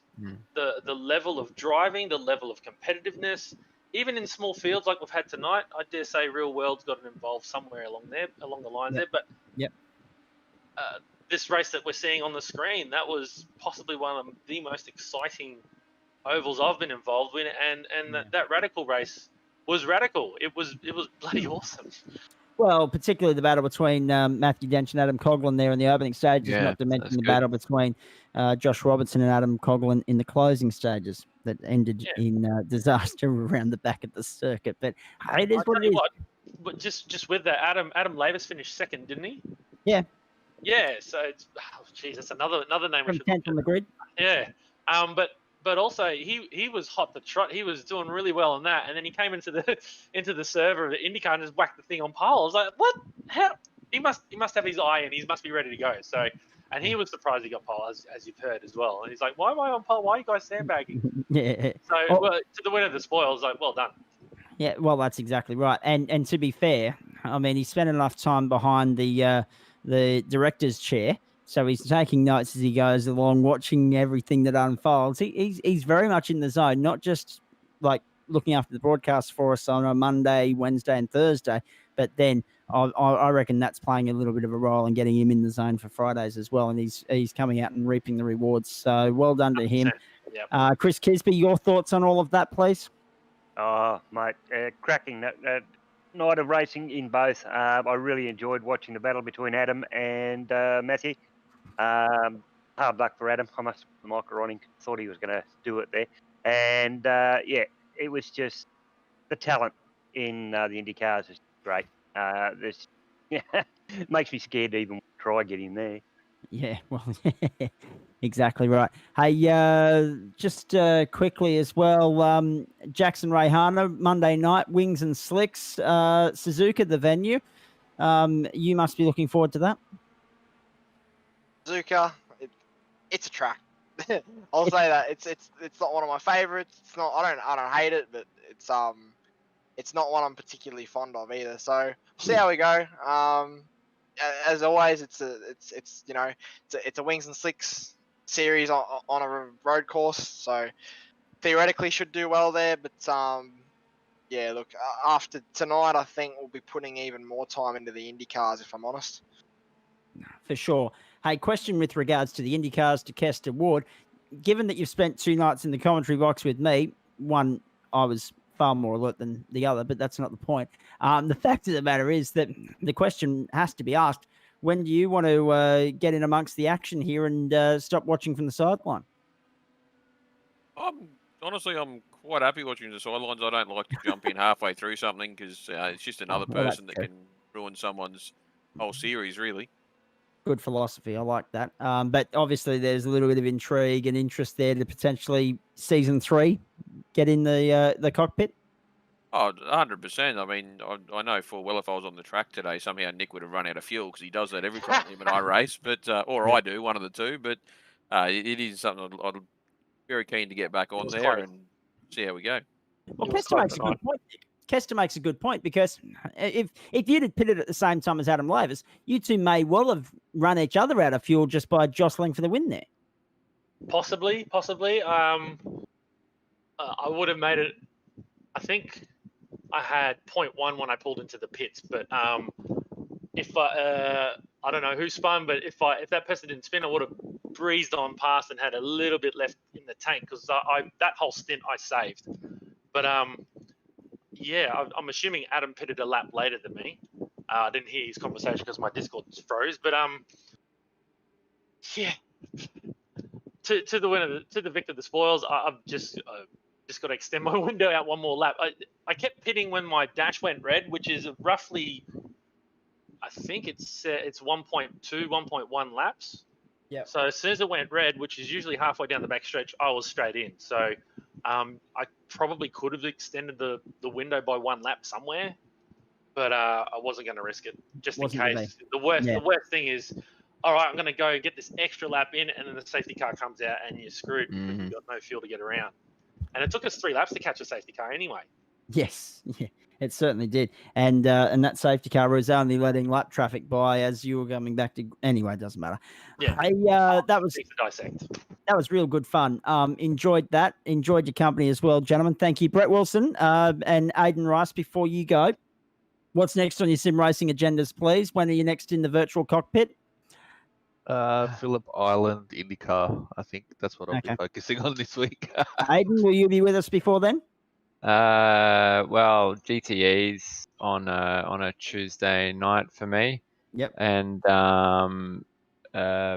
potentially split 2 for Porsche, but I'm really considering piling in a bunch of laps for Phillip Island. Won't be too long, Nick, and you'll have 2 servers for IndyCar, let alone 2, not 2 servers for the Porsche. Man. I hope so. Yeah. I mean, last night the Porsche fields, for those that didn't see it, we had enough to make 1 big grid rather than 2 short. But anyway, it doesn't matter. Hey, boys, congratulations. Great work as always. Great entertainment as per usual on a Friday night. We've greatly enjoyed it. Hope you have at home as well. Let's say some thank yous and say some goodbyes here at the end of week 6 of the championship. And this 10-week season is literally racing by. Only 4 weeks now until champions are crowned, or 3.5, depending upon where your race falls in the schedule. But by gee, I think everyone's looking forward to a 2-week break before launching into season 2 already. That's the wear and tear that season 1's already taken out of us. And to be fair, that was to be expected because we all spent 6 weeks out of race mode on summer holidays, Christmas, New Year, all that sort of stuff. So it's quite interesting here. Do you want to know something funny before we go too, boys? I won't be surprised if I get a noise complaint from the neighbours, because I just realised about half an hour ago when we started the post-race show, I had the office window open, letting fresh air in. I was supposed to shut it before the race started, the first race, that is, not let alone the second, but it was open for both races tonight. So the neighbours got a real show for their Friday night in a rare lapse of concentration from me, but good for them. Maybe they'll tune in next week and get the visual as well. Hopefully, yeah. I make friends everywhere I go. Let's thank some people and pay some bills here, because it makes our job possible. It makes your viewing experience possible. It makes these guys enjoyment possible. Without them, this Gentleman Sim Racing Club stuff would not happen. Rockdale Volkswagen, Sharp Extensive IT, Flash Graphics, Stone Cold Racing, Adam St. John and the great people at the Wabundri Hotel, Oculair Aerial Photography, Simple Sim Computers, LJ Hooker Gaindale, Motorfocus Quality Scale Models, and Central Coast Motor Group Fleet and Corporate. I probably need to have a chat to Simple Sim Computers at some point after my laptop carked it a couple of weeks ago. And with the subject of Sharp Extensive IT, don't forget, refer your businesses to Sharp Extensive IT with photocopiers and electric whiteboards and all that sort of stuff. And $100 comes back to the Gentleman Sim Racing Club. So refer businesses that are looking for some supplies, some office wear, to Sharp Extensive IT, and they'll look after us in return for looking after you. So it's a double-edged sword, but in a good way, because everyone wins. Let's look ahead as far as the Gentleman Sim Racing Club is concerned, because by gee, there's some good racing ahead. Not like Jackson Rayhana to leave our broadcast booth before the end of the broadcast, but he is very disappointed tonight, I think, with that fourth by 200ths of a second. Monday night, join us 8 o'clock Eastern Daylight Time for all the action from Wings and Slicks in the Indy Pro 2000s around the Suzuka circuit in Japan. It's a very Japanese flavour the next couple of weeks for the Gentleman Sim Racing Club. Quite a few categories visiting there once or twice over the next 3 weeks. So looking forward to this. Second up on the Monday night from 8 o'clock, from 8:30 rather, with the race started at 8:45, will be the GT3 series from Suzuka, pivotal round of the championship, round number 7. Back watching the pro split this week. Shane Wallace and his crew just doing their thing at the moment. Wednesday night, again, Monday, Wednesday, Thursday, by the way, Gentleman Sim Racing Club broadcast page, and also Adam Lavis's Twitch page. Friday night's Sim Shed broadcasting. Speaking of the Sim Shed schedule, I'll get to that after I get through the gentleman's schedule here. Wednesday night, we're off to Okayama for up-and-comers. Sprint race format for them. Looking forward to that immensely. Kisby, does that include a reverse grid? It does. Oh, you beauty. Oh, bring on the fireworks. Oh, that's gonna be well worth the price of admission on Wednesday night. It's followed by the supercars for Stone Cold Racing from Sonoma Raceway in California. Not our first trip there this season either. We've been regular visitors, frequent visitors to Sonoma and California, as a matter of fact, this season. That continues Wednesday night, the Stone Cold Series. Thursday night, Pilot Series from Suzuka, followed by Porsches from the same venue. That's, of course, the Rockdale Volkswagen Porsche Elite Cup. Friday night, Freaky Friday to be confirmed. A couple of excellent tracks the last few weeks. Maybe something shorter in the pipeline next week. We've had Le Mans, we've had Spa. Can we go shorter, please? But the racing's been phenomenal, particularly tonight in the Radicals. Freaky Friday will launch us off at 7:45 Eastern Daylight Time next Friday night, followed by the Indycars from the island. So we've got another Australian-based event coming to the screens of the Gentleman Sim Racing Club and SimShed Broadcasting in the next short while. We've already had Oran Park a couple of times this season. Of course, Bathurst will play a pivotal role in week 10 with everything except IndyCar. So we're looking forward to that immensely. As for SimShed Broadcasting, our broadcast partner on a Friday night, Tuesday night, the NCS, the Nationwide Tracking Systems V8 Super Series, 8:30 Eastern Daylight Time. Chris Kisby and I with you for that one. Their next round coming up also from Sonoma, I believe, and it's split grid racing there, or split format too. So you'll get a sprint race first up, and then a longer sprint race, reverse grid style, second up on Tuesday night, but there is a little bit longer gap between the races than what we have. We're going to have a 15-minute interval there to talk to all the race 1 winners and then get stuck into race 2.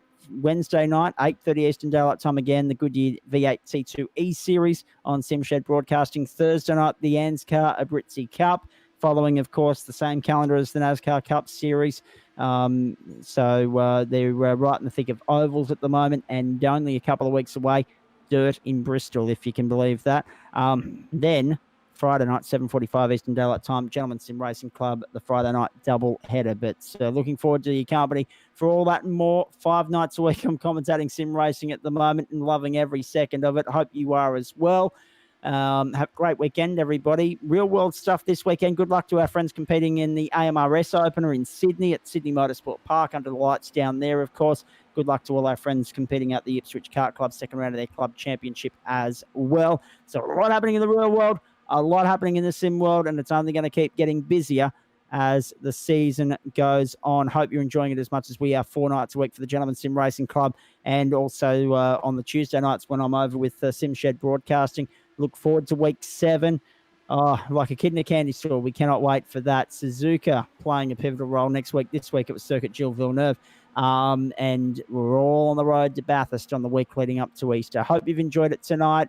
It was Adam Lavis getting the win in the Indycars. And, of course, in the opening race of the evening, it was Matthew Dench by 20 seconds over Adam Lavis. So 2 podiums for him for the price of 1. So Dench winning in Belgium in the Radical. Lavis getting the job done at Gateway and a fuel-saving classic. Fantastic racing as per usual. Can't wait to do it again next week. On behalf of Kester Ward, thank you very much to him for his expert comments and commentary for the IndyCars tonight. On behalf of Nick Fodiatis, Chris Kisby, and the rest of the broadcast team here, I'm Zach Caban. Have a great weekend, everybody. Thanks for your company. Until we see you next time, it's bye for now.